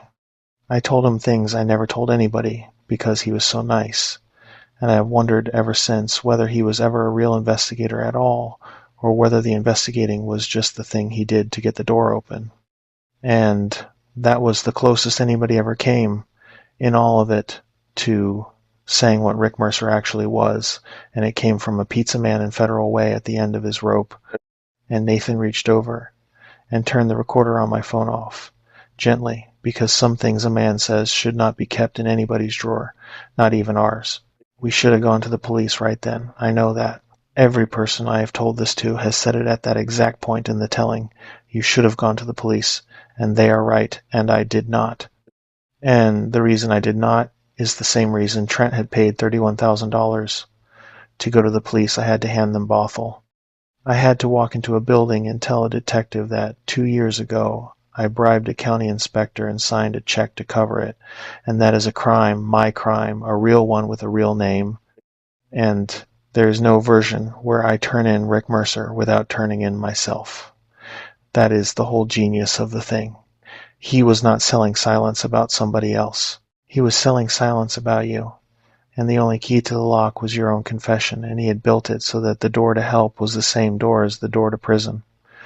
Trent understood it. I understood it. That understanding is the cage, and every man in it built his own bars, with his own hands, on his own worst week, and handed the key to a soft man above a mattress store, who leaned in and nodded slow. So instead of the smart thing I did, the thing that let me feel like I was doing something, which is a thing I apparently cannot stop doing, I decided to go see him, look him in the face, I told myself I was going to record him, get him saying it out loud, get some kind of hold of my own, and there is a version of that which is smart, and a version which is a man too ashamed to call the police driving to Tukwila to yell at the person who is ruining him, and mine was the second version, and Nathan knew it, and Nathan refused to let me go alone. That is the truest thing I know about my brother. I told him to stay out of it, that it was my mess, that there was no reason for both of us to be anywhere near it, and Nathan looked at me across my kitchen table and said, "If you are going up those stairs, I am going up them with you, and that is not a discussion, and I have never loved anybody more than I loved him in that second, and I have never been more afraid for anybody." We went on a Tuesday in the afternoon because I did not want it to be dark. The teriyaki smell was in the stairwell. The mattress store had a banner in the window about a holiday sale for a holiday that had already passed. I had my phone in my shirt pocket with the recorder going, which I had tested 3 times in the truck, and Nathan was behind me, and I knocked on the door that said nothing on it, just a number, and Mercer said, "Come in," before I even said who it was, and later that stayed with me, that he said come in like he had been expecting me, because he had been. He is a man whose whole business is knowing what a cornered person will do next, and I was doing exactly the thing my type does. And he had probably known the day he sent the first text that I would eventually come up these stairs. He was behind the desk, the reading glasses on the cord. The spiral notebook was not out, and I found myself looking for it, wanting to see it, the pencil, my worst week, in his careful hand. He said, "Caleb." He said it warm. He looked at Nathan, and something moved behind his eyes, a little recalculation, and he said, "And you brought your brother," and the fact that he knew Nathan was my brother, that he said it so lightly. The paralegal, the one who found me, told me he had kept looking at us long after the $1,100 was paid. We were not a closed case. We were inventory. Most of that conversation was me, and that was not good. I was shaking, and my voice was doing things I could not control, and he was calm through all of it, which is its own kind of horror, to be falling apart in front of a man who is as calm as a bank teller. I told him I knew what he was. I told him about Trent.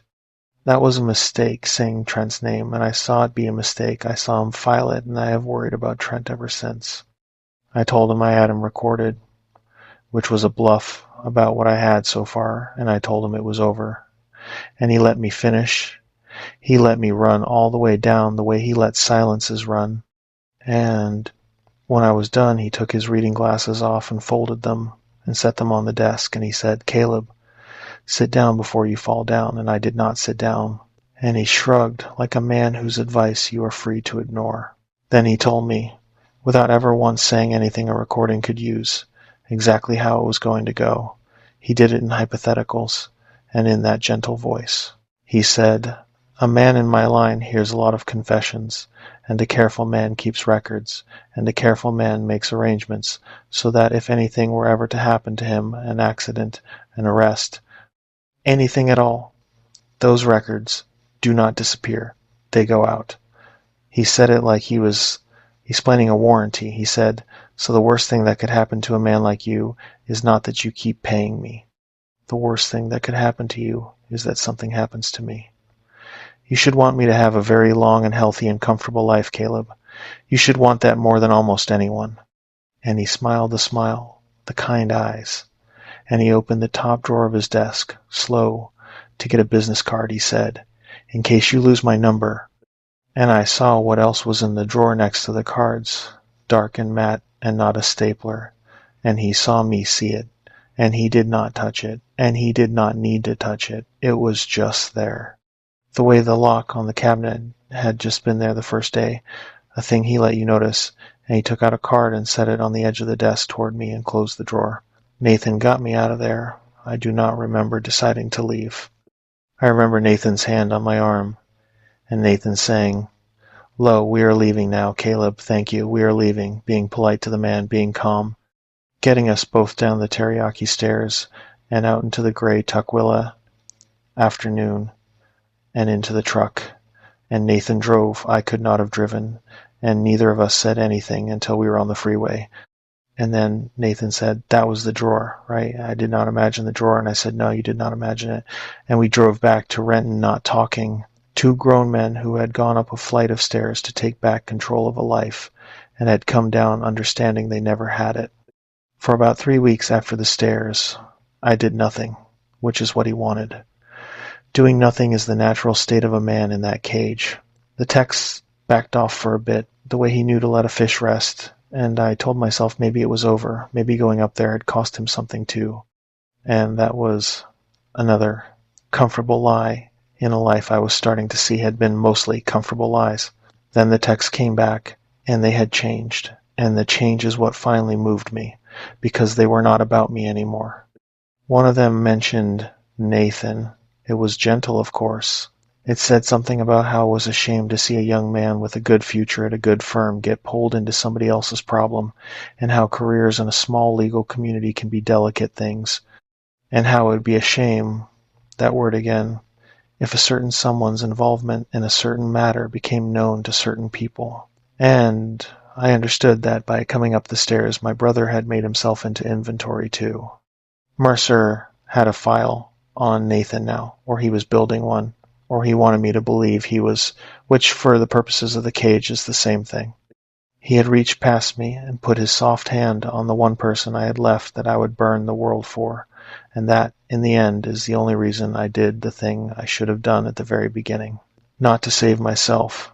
I had made my peace with pain. God help me, I had. It was Nathan.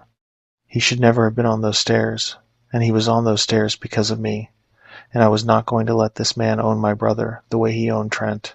I went to a lawyer, a real one, not through Nathan's firm. A criminal defense attorney in Seattle that the lawyer Nathan's firm recommended sent us to, an older woman who had heard worse than Bothell before breakfast and did not blink. Her office was on a high floor downtown with a view of the Sound and the ferries crossing it, and I remember looking at those ferries going back and forth, ordinary people going ordinary places, while I sat there about to say the words out loud to a second stranger, and thinking that the last time I had said them to a stranger it had cost me everything, and here I was doing it again. And how do you make yourself do a thing twice when the first time ruined you? I told her everything. All of it. The check, the inspector, the memo line, the whole 2-year-old sin, and then the 7 months of Rick Mercer. And she listened the way Mercer had listened, except that when she was done listening, she was on my side, which I had forgotten was a thing that listening could mean. She told me the truth, which is that there was no clean way out, that I had committed a crime, and that cooperating against Mercer might soften what happened to me, but would not erase it, that I was going to pay for Bothell one way or another in a courtroom instead of in installments, and that the courtroom was the better deal, because the courtroom ends and Rick Mercer does not. She said, "You can be done. It will cost you, and you can be done. Or you can keep being his and never be done. Those are the choices." And I said I wanted to be done, and I meant it more than I have ever meant anything, and she picked up her phone. It went slow after that, the way real things go slow. Nobody kicks the door in the next morning. There were meetings. There was a proffer, which is a word I learned, where I sat in a room with my lawyer and 2 investigators from the state and told the whole thing again into a recorder, my own worst week, on the record now, forever. And it did not feel like relief this time. It felt like what it was, which is a man setting fire to his own house to get the rats out. The room was nothing. A table and chairs and a recorder and a box of tissues nobody offered me and I would not have used. And I talked for a long time.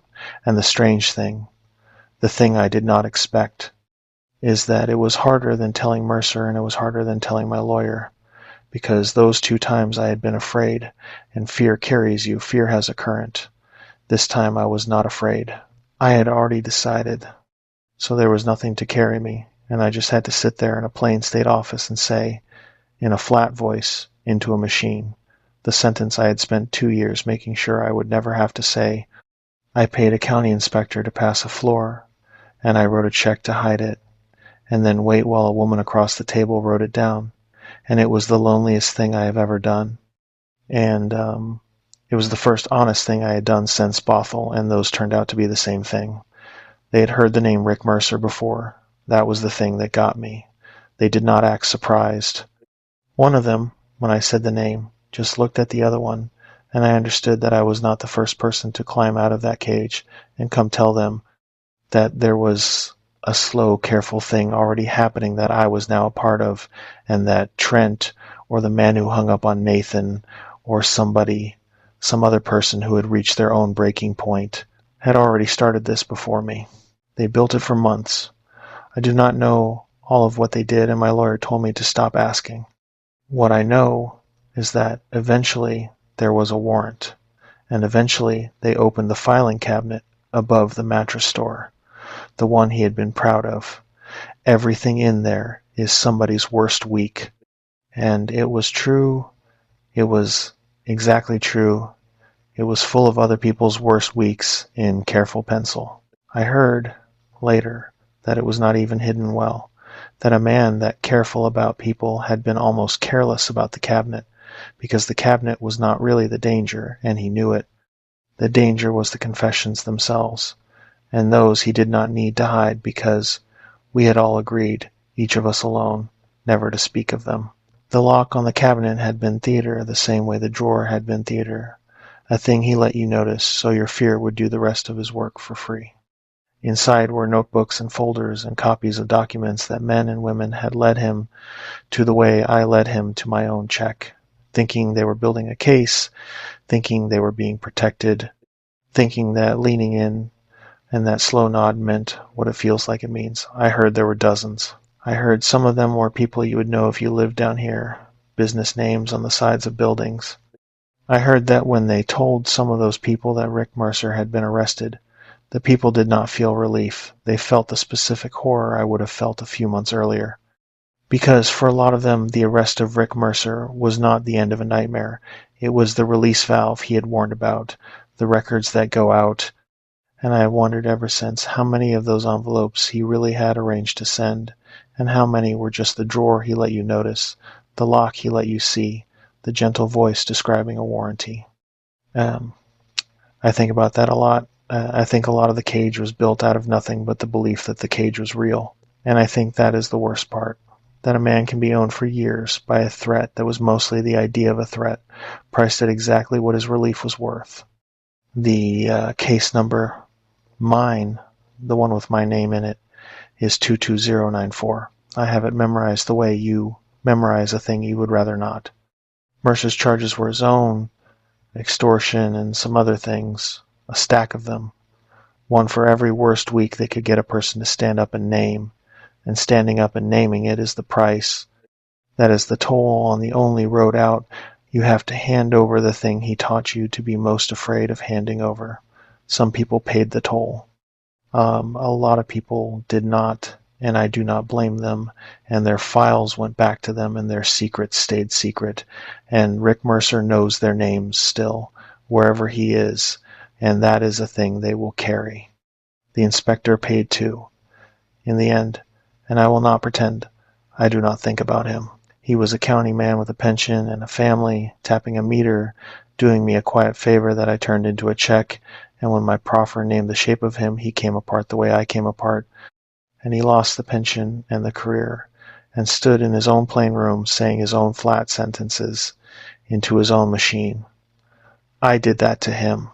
Mercer bled me for 7 months, but I am the one who signed the check, and the inspector is the one whose whole life I spent to save a schedule, and there is no case number that squares that, and there is no ferry crossing the sound slow enough to make it sit right. I paid my own toll. I pled to a reduced thing. My lawyer earned her fee, and I will not pretend it did not hurt. There was a fine that was more than $9,000, which is a joke I do not find funny, that the honest exit cost me more than the blackmail would have that first month, except that the fine ended and the blackmail would not have. I lost the bond that lets us bid certain public work, which means Wyatt has to carry that side of it now under his name alone, which brings me to Wyatt. Wyatt found out everything. Of course he did. It was his company too.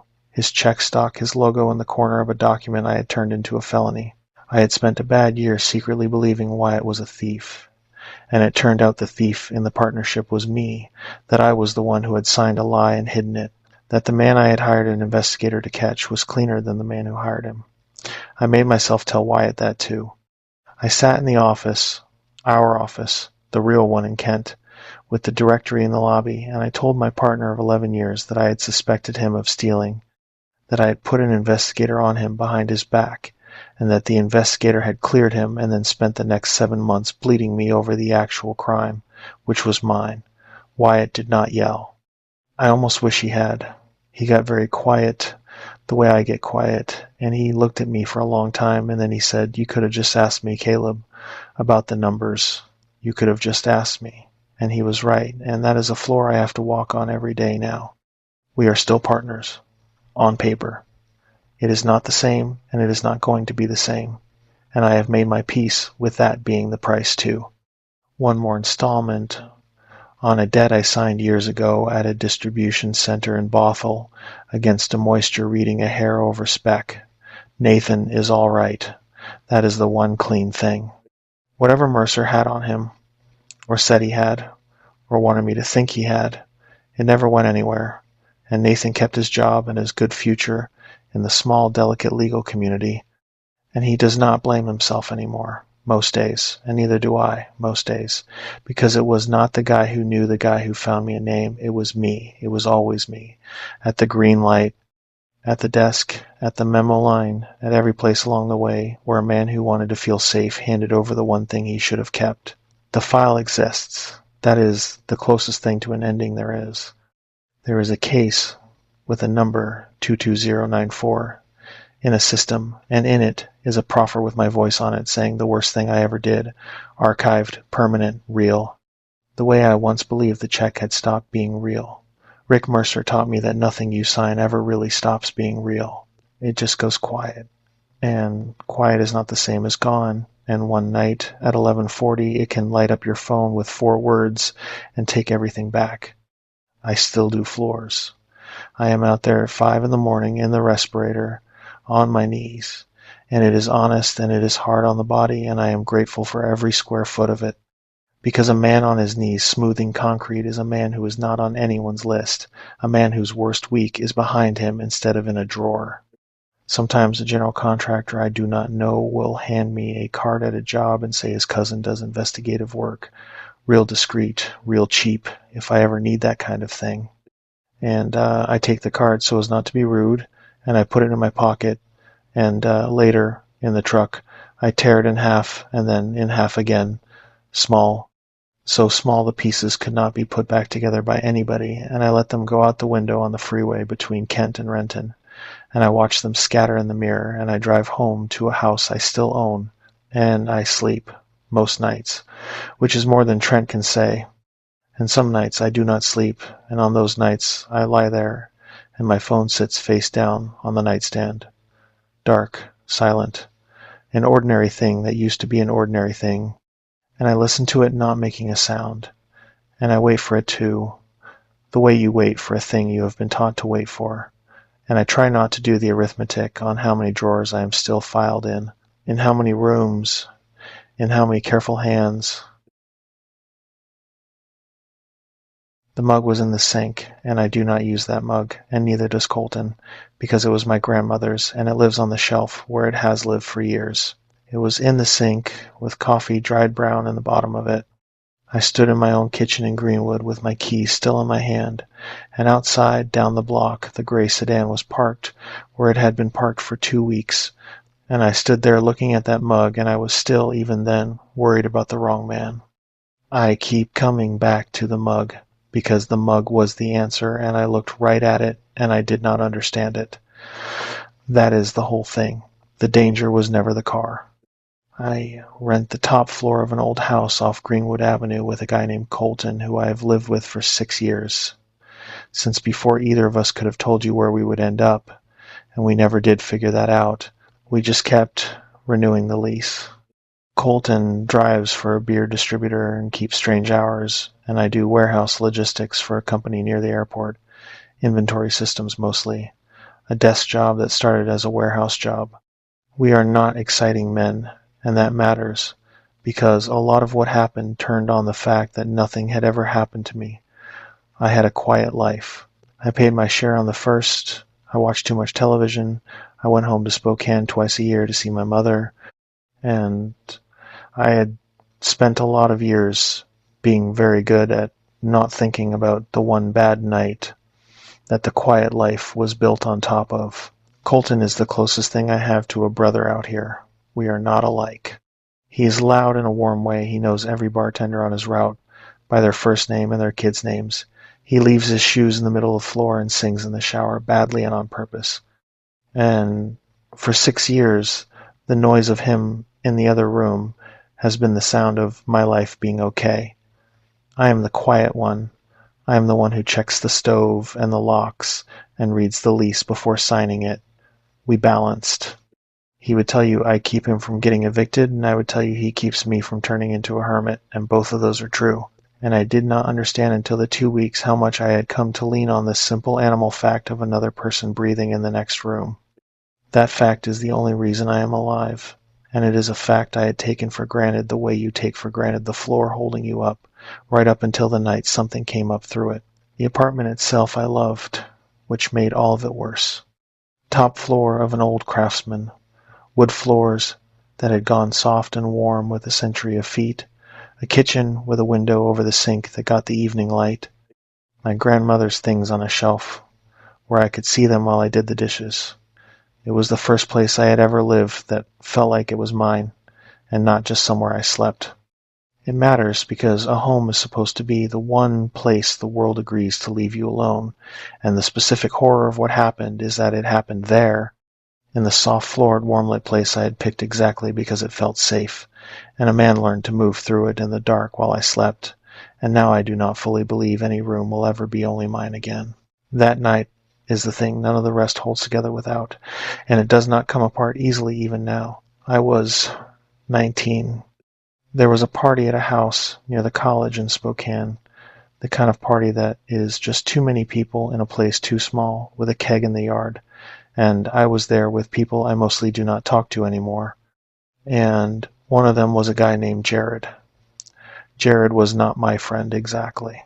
He was in the group the way people are in a group at that age, a friend of a friend who was always around, loud, a little mean, the kind of guy who was funny until the exact second he was not. And there was another guy at the party, older, not one of ours, and he and Jared got into it over something stupid, a spilled drink, a girl named Steph who neither of them really knew. The reason does not matter, and I could not tell you the reason now.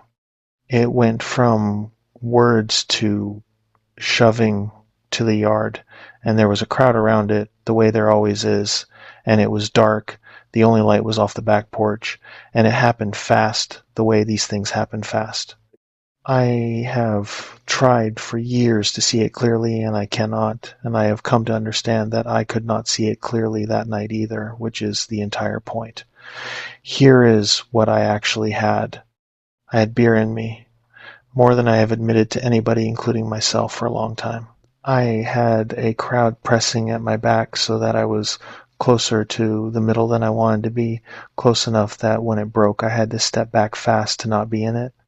I had a yard lit by one yellow porch bulb, throwing everybody's shadow long and wrong, and in the middle of all that I had a half second of a shape swinging and a man going down, and his head finding the edge of that step with a sound I still hear, a flat, wet knock, the worst sound I know, worse even than the closet door years later.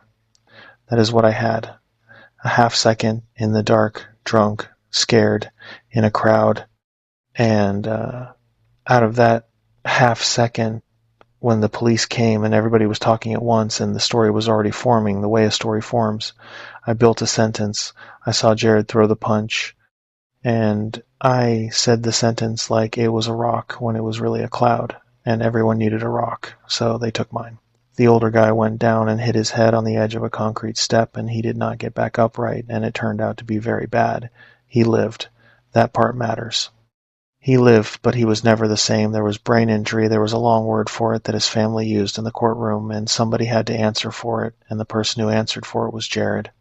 Here's the part I have carried. I told the police I saw Jared throw the punch that put the older guy down, and the thing is, I did not see it. Not clearly.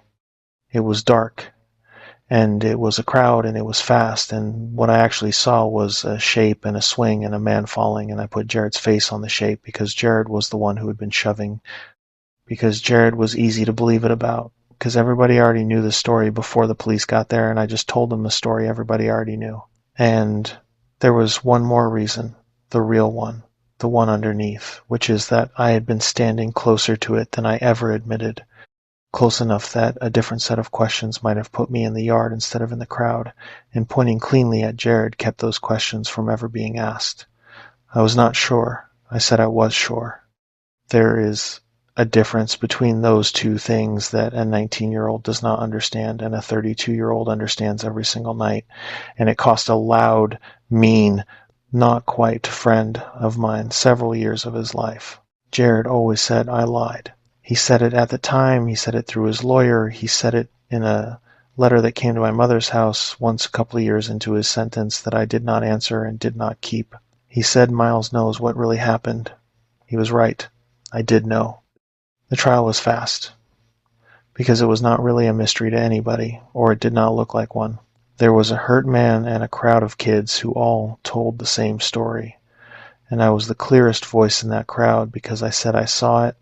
I said I saw the punch, and a clear voice that says I saw it is worth more than 10 voices that say, I think so.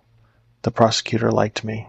That is a sick thing to remember, that a grown man in a suit was pleased with me, shook my hand, told me I did the right thing by coming forward, and I let him tell me that because it was so much easier than the truth, which is that I came forward first and loudest, because being the witness is the safest place to stand when you are afraid that a harder look might put you closer to the middle of it than you want to be. I watched them lead Jared out. He looked back at me once. He was not loud then. All the loud had gone out of him, and what was left was a 19-year-old looking at another 19-year-old, knowing. And I looked away, and I got in my mother's car, and I moved to Seattle the next year, and I built a quiet life, board by board, on the exact spot where I had looked away. I knew that I was not sure, and had said I was, and I had let a dark yard, and an easy story, and my own fear, do a thing to another man that I could never take back, and then I had done the only thing you can do with something like that, which is move to another city and build a quiet life on top of it and get very, very good at not thinking about it. That is the ground the 2 weeks landed on. So the gray car did not arrive at some innocent man's door. It arrived at mine, and I was a man with something already buried, and a buried thing changes how you read everything that comes after. The car showed up on a Tuesday. I noticed it because I notice cars on our block. Everybody does on a residential street where parking is tight and you know your neighbor's vehicles the way you know their dogs. A gray four-door, a Camry or something like it, nothing car. The exact car you would pick if your whole job was to not be a car anybody remembered. It was parked across and down about 4 houses, and there was a man in it. Not doing anything, just in it. I clocked him the first morning and thought nothing much. A guy waiting on somebody. And then he was there the next morning when I left for work, and there when I got back, and there the morning after that.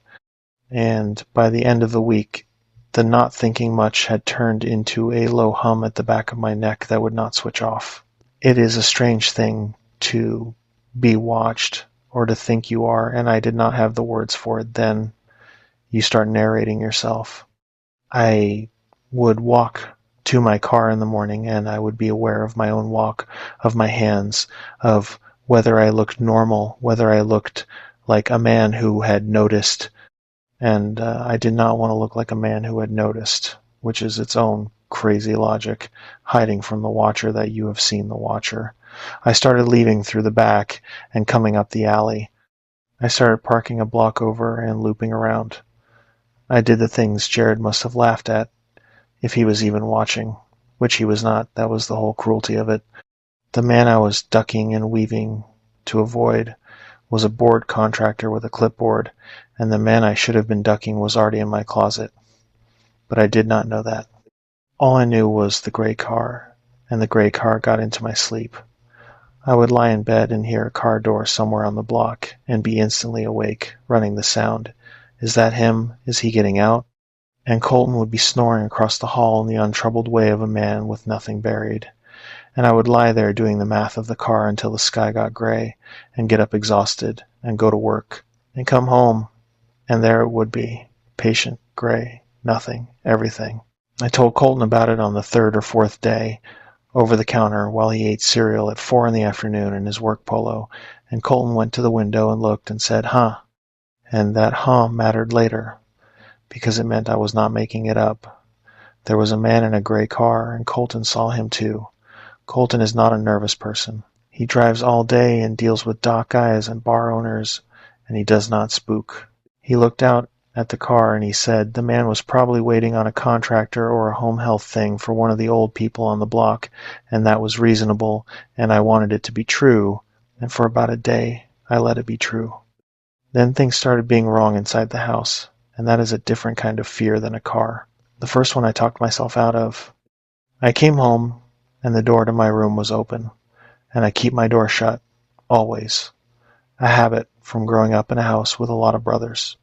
And I stood in the hall, looking at my open door, and I thought, Colton borrowed a charger. Colton looked for the good scissors.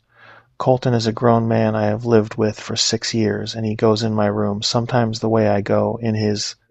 And I shut the door, and I did not ask him about it, because asking felt paranoid, and I was already fighting to not feel paranoid about the car. That is the pattern, and it ran the whole 2 weeks.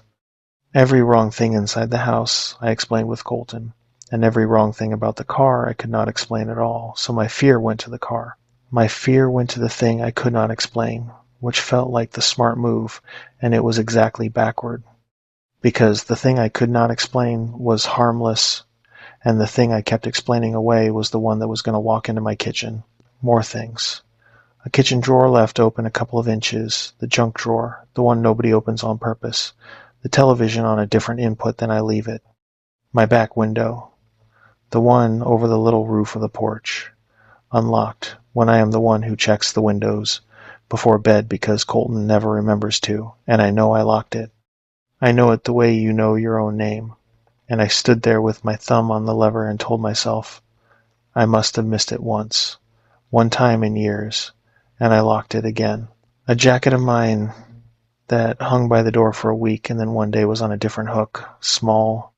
Every one of them small, every one of them a thing a tired man could have done himself and forgotten, and I did the arithmetic wrong every time, because the car was outside making all my alarm go one direction, and a man can only be afraid of so many things at once, so he picks one.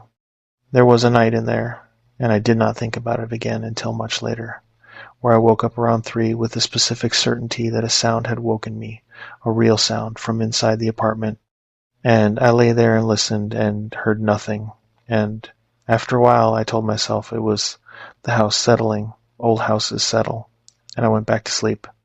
I have thought since about what was standing in my hallway that night while I decided it was the house settling. I have thought about how close the closet is to my door. I do not sleep well now, and that night is a big part of why, because I learned from it that the settling of an old house and the weight of a patient man are close enough in the dark that a tired person will always choose to believe the house. We are built to believe the house. That is the flaw he lived inside. I picked the car, and about 10 days in, I did the thing that felt brave and was just me pointing all my fear at the wrong man in a way I could act on. I confronted it. Not smart, but I did it in daylight, and I brought my phone recording in my pocket, which I had seen somewhere was the thing to do. I walked down the block in the morning, and I knocked on the window of the gray sedan, and the man inside rolled it down, and he was ordinary, 40s, a travel mug in the cup holder, and a clipboard on the passenger seat, and I said, "You have been parked outside my house for 2 weeks, and I want to know why." And he looked at me for a second, and he did a thing I did not expect. He sighed. He looked tired and a little embarrassed, the way you look when a part of your job you do not love catches up with you." And he said, "You are Miles." And my stomach dropped because he knew my name, and then he told me why he knew my name, and it was so boring that it took me a full day to come down from it. He was a licensed investigator named Hayden, and he was doing a background investigation, and he showed me a card and a letter on a firm's letterhead, and the reason was a job. I had applied months before for a better position at a company that did logistics for a defense contractor near Everett, a real step up, more money, and it required a background check deeper than the usual because of what the contractor did, and I had signed the release for it and forgotten I had signed it the way you forget those things. And the deep background check meant a human being actually sat outside your house for a couple of weeks and confirmed you lived where you said and left when you said and were who you said. That was it. That was the whole gray car.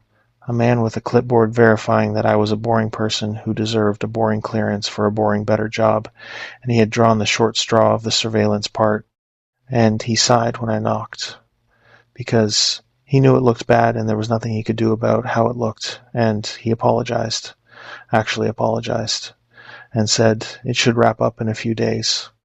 The relief is the part that nearly killed me, and I mean that close to literally. I walked back up the block, and I felt the 2 weeks lift off me, like a fever breaking.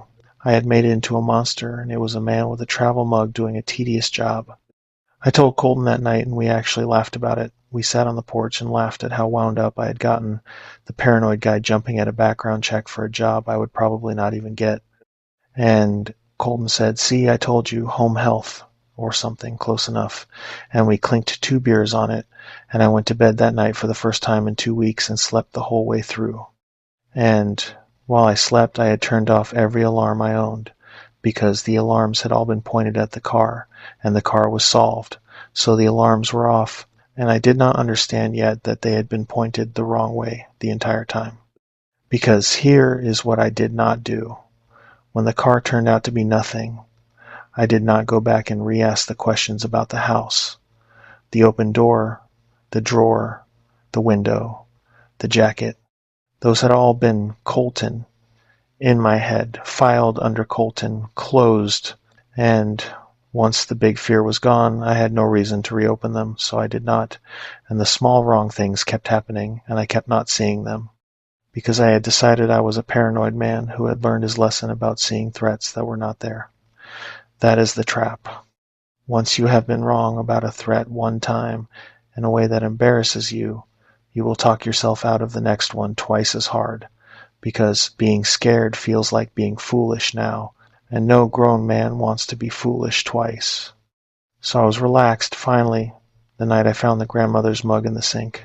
I asked Colton about the mug that night when he got in from his route, and Colton looked at it sitting in the sink and said he had not touched it. He said it flat, no hesitation, the way you answer a thing you have no reason to lie about, and I watched him say it, and I believed him, and the floor went out from under the 2 weeks all over again, except downward this time, into the house instead of out at the street. Because if Colton did not use the mug and I did not use the mug, then a third person had taken my grandmother's mug down off the shelf where it lives and made coffee in it in my kitchen and set it in the sink on a day when both of us were at work. We did not sleep that night. We went through the whole apartment, both of us, every room, with the lights on. And once you are actually looking, once the story in your head is no longer him borrowed it, him left it, him forgot, you see all of it at once. And it is a horror. It is like those pictures where you cannot see the hidden shape and then you can never not see it again. The back window over the porch roof, the one I kept finding unlocked, had a scuff on the sill I had never looked at, a long gray scrape like a shoe. And when I put my head out of it, I could see how a person could come up onto the porch roof from the fence at the side, easy, a 6-foot climb for anybody who had done any climbing, and stand on that roof in the dark, screened by the big laurel, and work that window, which I now understood I had been faithfully locking every night after somebody spent the day coming and going through it. In the back of the hall closet, behind the vacuum and the winter coats, the carpet was pressed down in a way carpet gets pressed when something has sat on it, and there was a smell in there, faint. That was not our smell, a body smell, a sleeping in your clothes smell, and Colton smelled it too and stepped back from that closet like it was hot. Somebody had been at our house. Somebody had maybe been in our house a lot for longer than 2 weeks. Longer than I wanted to think about, coming in through the window while we worked, sitting in our rooms, drinking from the shelf, resting in the back of the closet, learning us, and I had spent that entire time with my face pressed against the front window, worried about a man with a clipboard. Colton kept saying, "Low," over and over while we searched. No way, no way. And it was not disbelief exactly. It was the sound a person makes while their idea of their own home comes apart in their hands. He picked up a couch cushion, and there was a phone charger under it that was not either of ours, a cheap white one still coiled the way they come from the package. And he held it up and looked at me, and neither of us said anything. Because, what do you say, a stranger had been comfortable enough in our front room to charge a phone under our couch cushion. In the bathroom, our hand towel was damp. Just damp.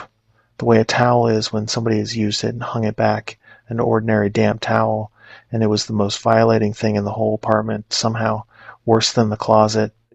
The idea of him washing his hands in our sink and drying them on our towel and hanging it back neat, so we would not notice the ordinariness of it. A man making himself at home in the small hours in a home that was not his. I went and stood in the kitchen away from Colton so he would not see my face, and I looked at my grandmother's mug in the sink, and for 1 second, the buried thing, almost came up. I almost thought the name, and then I pushed it back down, 'cause I was not ready, 'cause a man is never ready, and I told myself it was a stranger, a random sick stranger. And I believed it, because believing it meant the past was still buried, and the thing in my house had nothing to do with the yard in Spokane. I did not think of Jared yet. That is the thing about a buried thing. It stays buried even when it is standing in your kitchen. My mind went everywhere else first. A homeless person who found the window.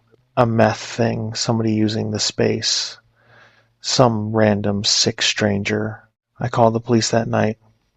The real 911 this time, not a man in a car, and 2 officers came and walked through with us and were decent about it. And they saw the window and the scuff and the pressed carpet, and they took it seriously enough. But there was nothing to take. No name, no face, nothing taken. A mug in a sink is not a crime.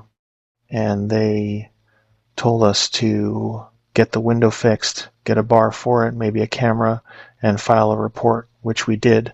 And they gave us a case number, and the case number is one of the few solid things I got out of the whole 2 weeks, and I still have it written down. Report 14608. They were kind and they were correct, and they could not do a single thing, because you cannot arrest a smell in a closet. Colton wanted to stay somewhere else that night, and I talked him out of it, which I will regret in a specific way for the rest of my life, because if he had gone to his girlfriend's like he wanted, he would not have been there. And then again, if he had not been there, I might not be here at all. So I do not know what to do with the regret. It points both directions. We put a broom handle in the track of the window. We left the hall light on. We both slept in the front room, Colton on the couch and me in the chair, like kids, like there is safety in the same room, and it turns out, there is exactly the amount of safety in it that saved my life. He came the 3rd night after that. I know now that he waited. He knew the window was barred, he knew there were 2 of us in the front room, he had been in the house enough to know everything, and so he did the patient thing. He let a few nights go by. He let us start to believe the broom handle and the front room had fixed it. He let us thin out our own guard, and on the 3rd night, a Sunday, when Colton had finally gone back to his own bed because a man cannot sleep in a chair forever and nothing had happened, that is the night the hall closet opened. Patience is the whole thing with him. I keep circling back to it because it is the part that does not fit the story people want, which is a story about a monster who bursts in. Jared did not burst in. Jared could have hurt me any one of a dozen nights before I ever knew he existed. He was inside while I slept, over and over, and he did nothing, and for a long time that confused me, until I understood that hurting me was never really the point, or not the only point. The point was for me to know, for me to be made to understand what he understood, which is what it is to have another person move through your life without your consent, to be watched and learned and entered, to have the one place you feel safe turn out to have had a shape in it the whole time. He wanted me to feel surveilled to the bone, the way a witness surveils a defendant, the way I had watched him in a yard and testified to what I watched.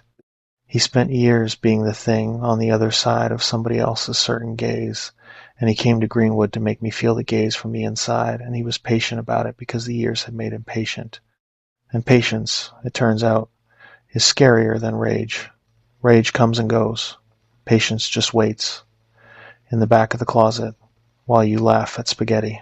Because he was not getting in through the window that night. He was already inside.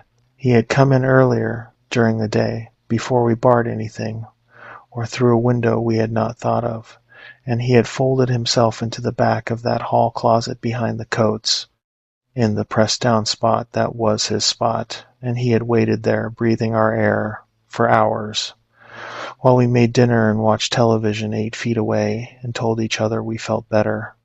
And he waited until the house was dark and quiet and both bedroom doors were shut, and then the closet opened. I have made myself think about those hours, because I think you have to look at the thing that scared you or it owns you, and the hours are the part that owns me. We ate spaghetti that night. I remember it because it was so ordinary. Colton told a story about a bar owner on his route who had tried to short him a case, and I laughed, my real laugh, and we had the television on, some show about people buying houses, and the whole time, 8 feet away, on the other side of a hollow door, a man was sitting in the dark in the back of our closet with his knees to his chest, listening to us laugh, waiting. He heard the show. He heard Colton's story. He heard me laugh, my real laugh, in a house he was about to open in the dark, and he did nothing. He just waited, patient the way he had been patient in the yard of my memory for all those years.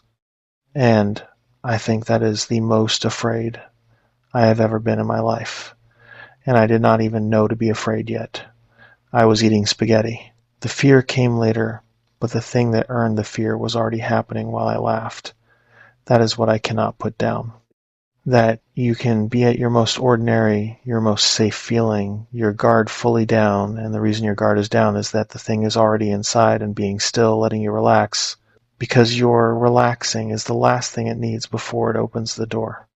And then the closet opened, and I heard it, because I was awake, because some animal part of me had never once believed the broom handle, and I was lying in my bed in the dark, with my eyes open when I heard the closet door in the hall go across its little catch, a sound I have heard 10,000 times.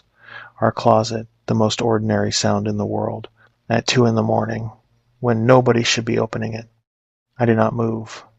That is not bravery, it is the opposite. It is the body deciding for you, and my body decided to be a dead thing in the bed, to be nothing, to be furniture, while my heart went so hard I thought he would hear it through the door. I heard him come out of the closet. I heard the soft, careful weight of a person who has done this before, who knows which board in our hall creaks because he has stood on it 100 times, moving slow down the hall. And I heard him stop outside my door. And I heard him breathe, and then I heard him go past to Colton's door, and that is when I got out of the bed, because whatever this was, it could not be at Colton's door. Colton had nothing to do with any of it. Colton had never been in a dark yard in Spokane, and I was not going to lie in my bed being furniture while it went to Colton. I opened my door, and the hall was dark, and there was a man standing at the end of it, outside Colton's room. And he turned, and there was just enough light from the street light through the front room for me to see the shape of him, and my whole life did a thing I cannot describe, because I knew the shape. I did not know his face yet. It was too dark for the face, but I knew the shape the way you know a shape you spent years not looking at, and my mouth said a name before my mind caught up. I said, Jared, and the shape stopped, and it said, in a voice older and flatter and more tired than the loud, mean kid I had known, but his, unmistakably his, it said, "There he is." It said, "I knew you would know me in the dark. You are the one who was good at knowing people in the dark."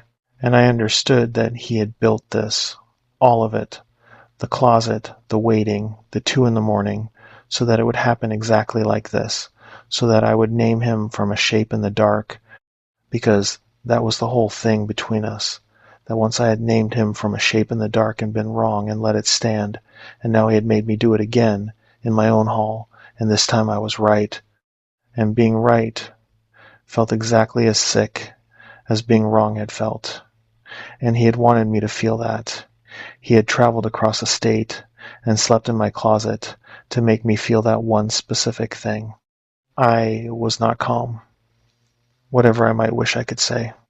I was making a sound, I think, a low sound, and I had my back against my own door frame, and he was between me and the front room, between me and the door, between me and out. He did not rush me. That was the worst part, the same worst part as everything. He was patient. He had all the time in the world. He had already spent years waiting, so what was a few more minutes? He said, "Do you know what I did today?" I did not answer. He said, "I sat in your kitchen and I drank a cup of coffee out of your grandmother's cup, and I looked at your mail and I looked at the pictures on your refrigerator, and I thought, he has a whole life. He has a mother he visits and a friend who watches television with him and a cup that was his grandmother's. He built a whole life, and I have been in a room for a long time, Miles, thinking about a yard, and I got out and I came to see the life, and it is a nice life, and every single thing in it is standing on top of me." He said that. Every single thing in it is standing on top of me. And the terrible thing, the thing that kept me from being able to hate him even while I was more afraid than I have ever been, is that he was right. He was right. My quiet life was built on top of him, and I had known it the whole time and drunk my coffee anyway. He talked for a while, in the dark. I do not remember all of it in order. It comes back to me in pieces, at bad times, in the shower, at a red light, but I remember the calm of it, which was the most frightening thing about it. More frightening than if he had screamed, because a man who screams is a man who is losing control, and a man that calm at 2 a.m. in a stranger's hallway has all of his control and has decided exactly how the next few minutes are going to go. He told me about the room he had been in. He did not make it dramatic. He told it flat, the way you tell a thing you have told yourself 10,000 times until it wore smooth, the years of it, the specific length of the years, and how a person passes them, and how you have a lot of time in a place like that to take one night and turn it over and over until you know every face in the yard. And he had known which face was mine, he said. He had never once been confused about which face was mine, and he had gotten out, and the first clear thing he had wanted, before a job, before a place to live, before anything a normal person wants when they get out, was to stand in front of the face and see the life it got to keep. I understood, listening to him, that I was not a person to him anymore. I had not been a person to him for years. I was a debt. I was the yard. I was the exact shape of the unfair thing that had happened to him, and you cannot reason with a debt, you can only pay it, and I did not know how to pay it, and he was about to tell me. He asked me to say it. That is what he had come for in the end, more than to hurt me, though I think he was ready to hurt me. I think it could have gone that way in a second. He said, "I do not want anything from you except one thing. I want you to say what you did. Not sorry. I do not want sorry. I want you to say the words, out loud, in your nice life, that you are not sure and you said you were sure. Say it." And I stood in my hall at 2 a.m. with the man whose years I had spent standing over me, and I opened my mouth to say it, and I would have said it, I think. I was going to say it, and that is when Colton's door opened. Because Colton had heard his name at the door, or heard the low sound I was making, or just heard the wrongness the way you hear it in your sleep, and Colton opened his door, and Jared was right there, and Colton did the thing a person does when a stranger is standing at his bedroom door in the dark. He yelled and he shoved hard both hands, a big man who loads kegs. And Jared went sideways into the wall, and the whole house shook with it, and everything that had been slow and patient and terrible for 10 minutes became fast and loud in half a second. Colton was yelling at him to get out of the house, and I was yelling, and Jared came off the wall, and there was a moment, a real one, where it could have gone very badly, where Jared had a hand back. And I do not know what was in the hand, or if there was anything in the hand. I have gone over it, and I cannot tell you. It was dark, and it was a crowd of 3, and it was fast. And is that not the thing? Is that not the exact thing? A dark room and a fast moment, and I could not swear to what I saw, and this time I know better than to say I could. What I can tell you is that Colton got between us. That is the part I am sure of. My big, dumb, wonderful roommate, who had nothing to do with any of it, put his body between me and Jared in a dark hallway, and he grabbed Jared by the front of his jacket and ran him backward down the hall toward the front room.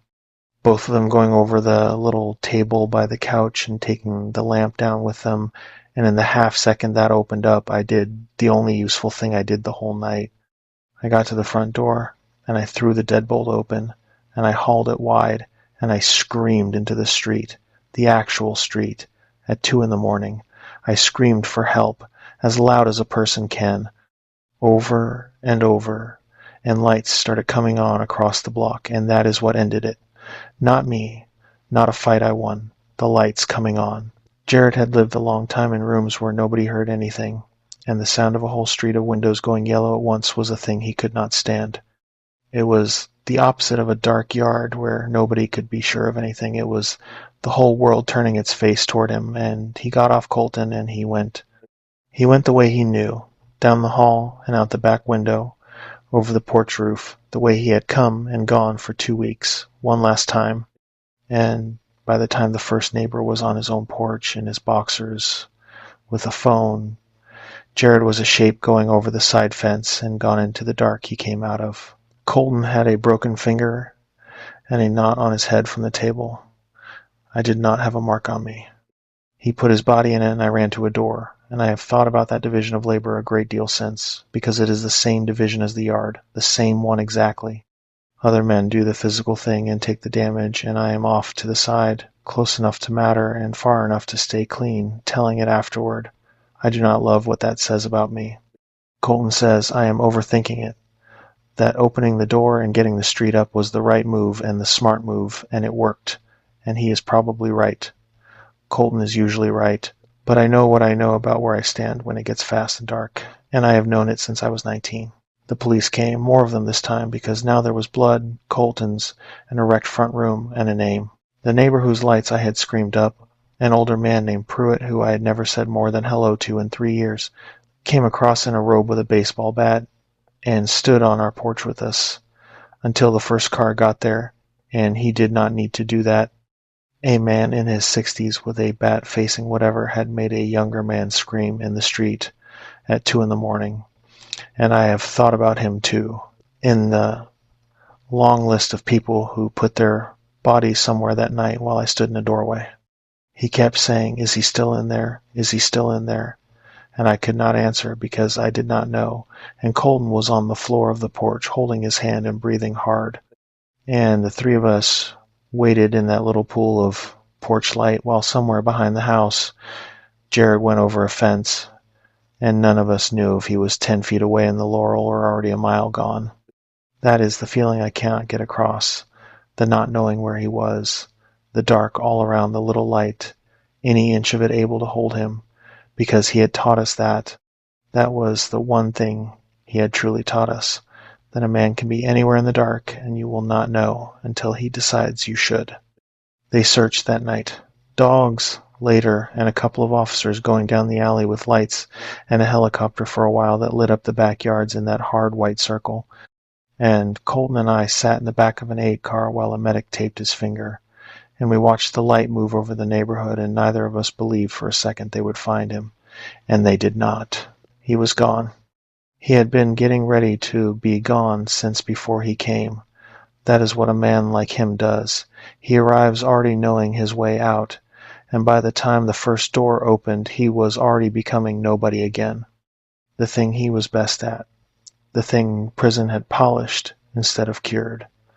I gave them the name Jared. I gave him his last name and the town and the year and the case, our old case, and I watched the officer writing it down, and I knew what I was doing. I was doing the thing I had done at 19, except that this time every word of it was true. This time I was sure. And being sure was its own particular kind of grief. Because I could have been sure all those years ago too, if I had been willing to sit in not knowing instead of grabbing the easy story. I told them everything. I told them more than they needed.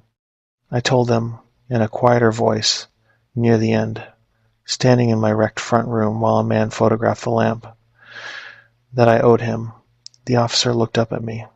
I said, whatever he did tonight, I wanted on the record that I owed him, that this did not come from nowhere, and the officer said, in the flat kind way they have, sir, nobody is owed breaking into your house. And he was correct, and it did not touch the thing at all, because the thing was not a legal thing. It was older than any law that fit it. They did not catch him. That is the fact that shapes every day since, and I do not set it down lightly.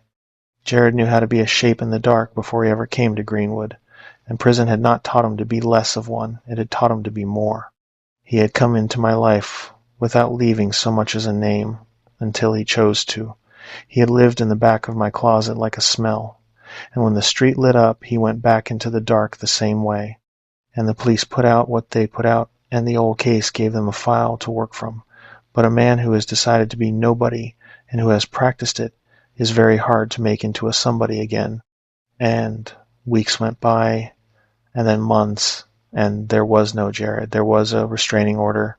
My lawyer, a legal aid one, was honest with me about what it was, which is a piece of paper that tells a man he is not allowed to do a thing he has already shown he will climb through a window to do. A piece of paper that works only after he does it again, and only if there is somebody left to call it in. It is not nothing. It is close to nothing. It is the exact amount of protection you would expect the world to be able to offer against a man who is willing to sleep in your closet, which is to say almost none, and the rest is up to you, and your locks, and your luck, and whoever is willing to put their body in the hall. I keep the order in a drawer. I have read it exactly once. It has his name on it and my name on it and a judge's name on it, and not one of those names means a single thing to a man who has already decided he can go where he wants. And I knew that when I filed it, and I filed it anyway, because it was the only door the world would let me knock on, and a man will knock on any door at all when the alternative is doing nothing. I did not get the job. I withdrew the application, which felt like the right thing and was also just true, because a deep background investigation that now includes a home invasion and a restraining order and a decade-old assault case with my name threaded through it is not the profile of a man a defense contractor wants near a clearance. So the gray car that started all of it, the boring tale I made into a monster, turned out to be for nothing anyway. The job it was checking me for never happened. The one truly harmless watcher in the whole 2 weeks was watching me for a door that was never going to open. There is a joke in that somewhere, and I have never been able to laugh at it. I looked Hayden up once, months later, the investigator, the gray car man. I do not know why. I think I wanted to see the boring truth of him one more time, to hold it next to the other thing. He was real, licensed, a former claims adjuster with a plain website and a phone number, a man who verified boring facts about boring people for firms that needed them verified. And he had sat outside my house for 2 weeks and seen, I am sure, everything except the one thing that mattered. He had watched the front. He had logged when I left, and when I came back and confirmed I was who I said. And the whole time, in his notes somewhere, in the careful record of a careful man, there is no line about the other watcher, the one on the porch roof, the one in the closet, because Hayden was hired to look at the surface of my life, and the surface of my life was fine. That is the part I sit with. 2 men watched me that month. One was paid to and saw nothing that was true. One was not and saw all of it, and I spent every ounce of fear I had on the one with the clipboard. Colton and I moved. Of course we did. You cannot barbell a broom handle into a window that a man has already proven he can beat. You cannot sleep in a house where the closet has a shape in it even after the shape is gone. So we broke the lease. And the landlord was decent about it once he saw the report. Report 14608, the number I still have written down. And we found a place on the other side of the city, a third floor with no porch roof, under any window, no fence to climb, one door, and I check that door every night, and I check the windows every night, and Colton lets me. He does not tease me about it anymore. He saw the closet too. I have a whole routine now, and I am not proud of it, and I cannot stop it. I check the closets when I get home, all of them, before I take my coat off, and I know how that sounds. A grown man opening his own closets in his own apartment every single day like a child afraid of the dark. Except I am not afraid of the dark. I am afraid of a specific man who taught me that the back of a closet is a place a person can be, and once you have learned that, you do not unlearn it. I do not sleep with my door shut anymore, which is the reverse of the habit I had my whole life, because a shut door is a thing you have to open in a hurry, and I want the hall in my sight. I have a bad relationship with the sound of an old house settling, and I have started, without ever deciding to, standing at my own door and looking up and down the walk both ways before I go in, slow, each direction, the whole street, like the world might have somebody in it. I do not know where the habit came from. I just do it now. And the thing is, it might. That is what he left me with. It might. Colton is fine. That is the one clean thing. His finger healed crooked, and he shows it to people at bars as a story now. The night some psycho was in the closet, and he tells it funny. He can make anything funny, and I let him. And I never correct the part where I am just the roommate who called for help, because the true version, the version where the psycho in the closet was a debt I ran up at 19 and Colton got his finger broken paying the interest on it, is not a bar story. It is the thing I lie awake inside of. Here is the thing I have not resolved and do not expect to. I never said the words. He came a state away and slept in my closet and put his hands on my friend. And the one thing he asked me for, the only thing, was for me to stand in my nice life and say out loud that I was not sure and had said I was sure. And Colton's door opened before I could, and then it was fast and dark, and then it was over, and Jared went into the night without the one thing he came for. I have wondered whether it would have mattered, whether if Colton had slept 10 seconds longer, and I had said the true sentence into the dark hall, whether that would have let something out of him, whether he would have simply turned and left, debt paid, or whether he would have hurt me anyway, or whether there is no version where saying it changes anything because the saying was never really going to be enough, a sentence against all those years. I do not know. I will never know, and the not knowing is its own sentence I serve. But I think, on the worst nights, that he was owed the words whether or not they would have helped, that I had taken the truth from him at 19 and kept it, and that a man is allowed to come and ask for the truth back, and that the only genuinely unfair thing that happened in that hallway, out of all of it, is that I still did not give it to him. Everything else in that hall, the fear, the closet, the hands on Colton, I can lay at Jared's feet. That one thing is mine.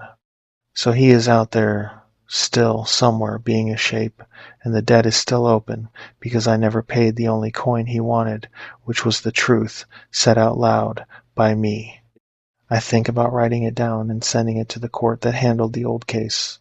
A real statement, a true one, the one I should have given at 19. I have started it a few times.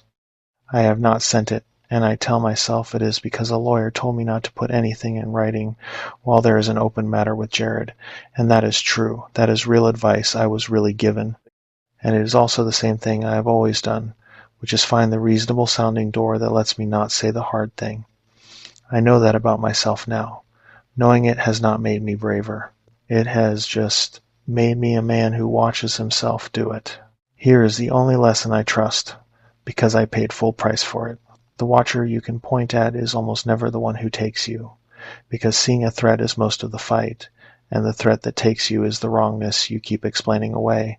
The open door you blame on a roommate, the window you were sure you locked. When something in your own house is wrong in a way you cannot account for, do not go hunting for the reasonable answer, because the reasonable answer is already inside, drinking from the shelf, learning the sound of your closet door, waiting for you to feel safe enough to leave the front room.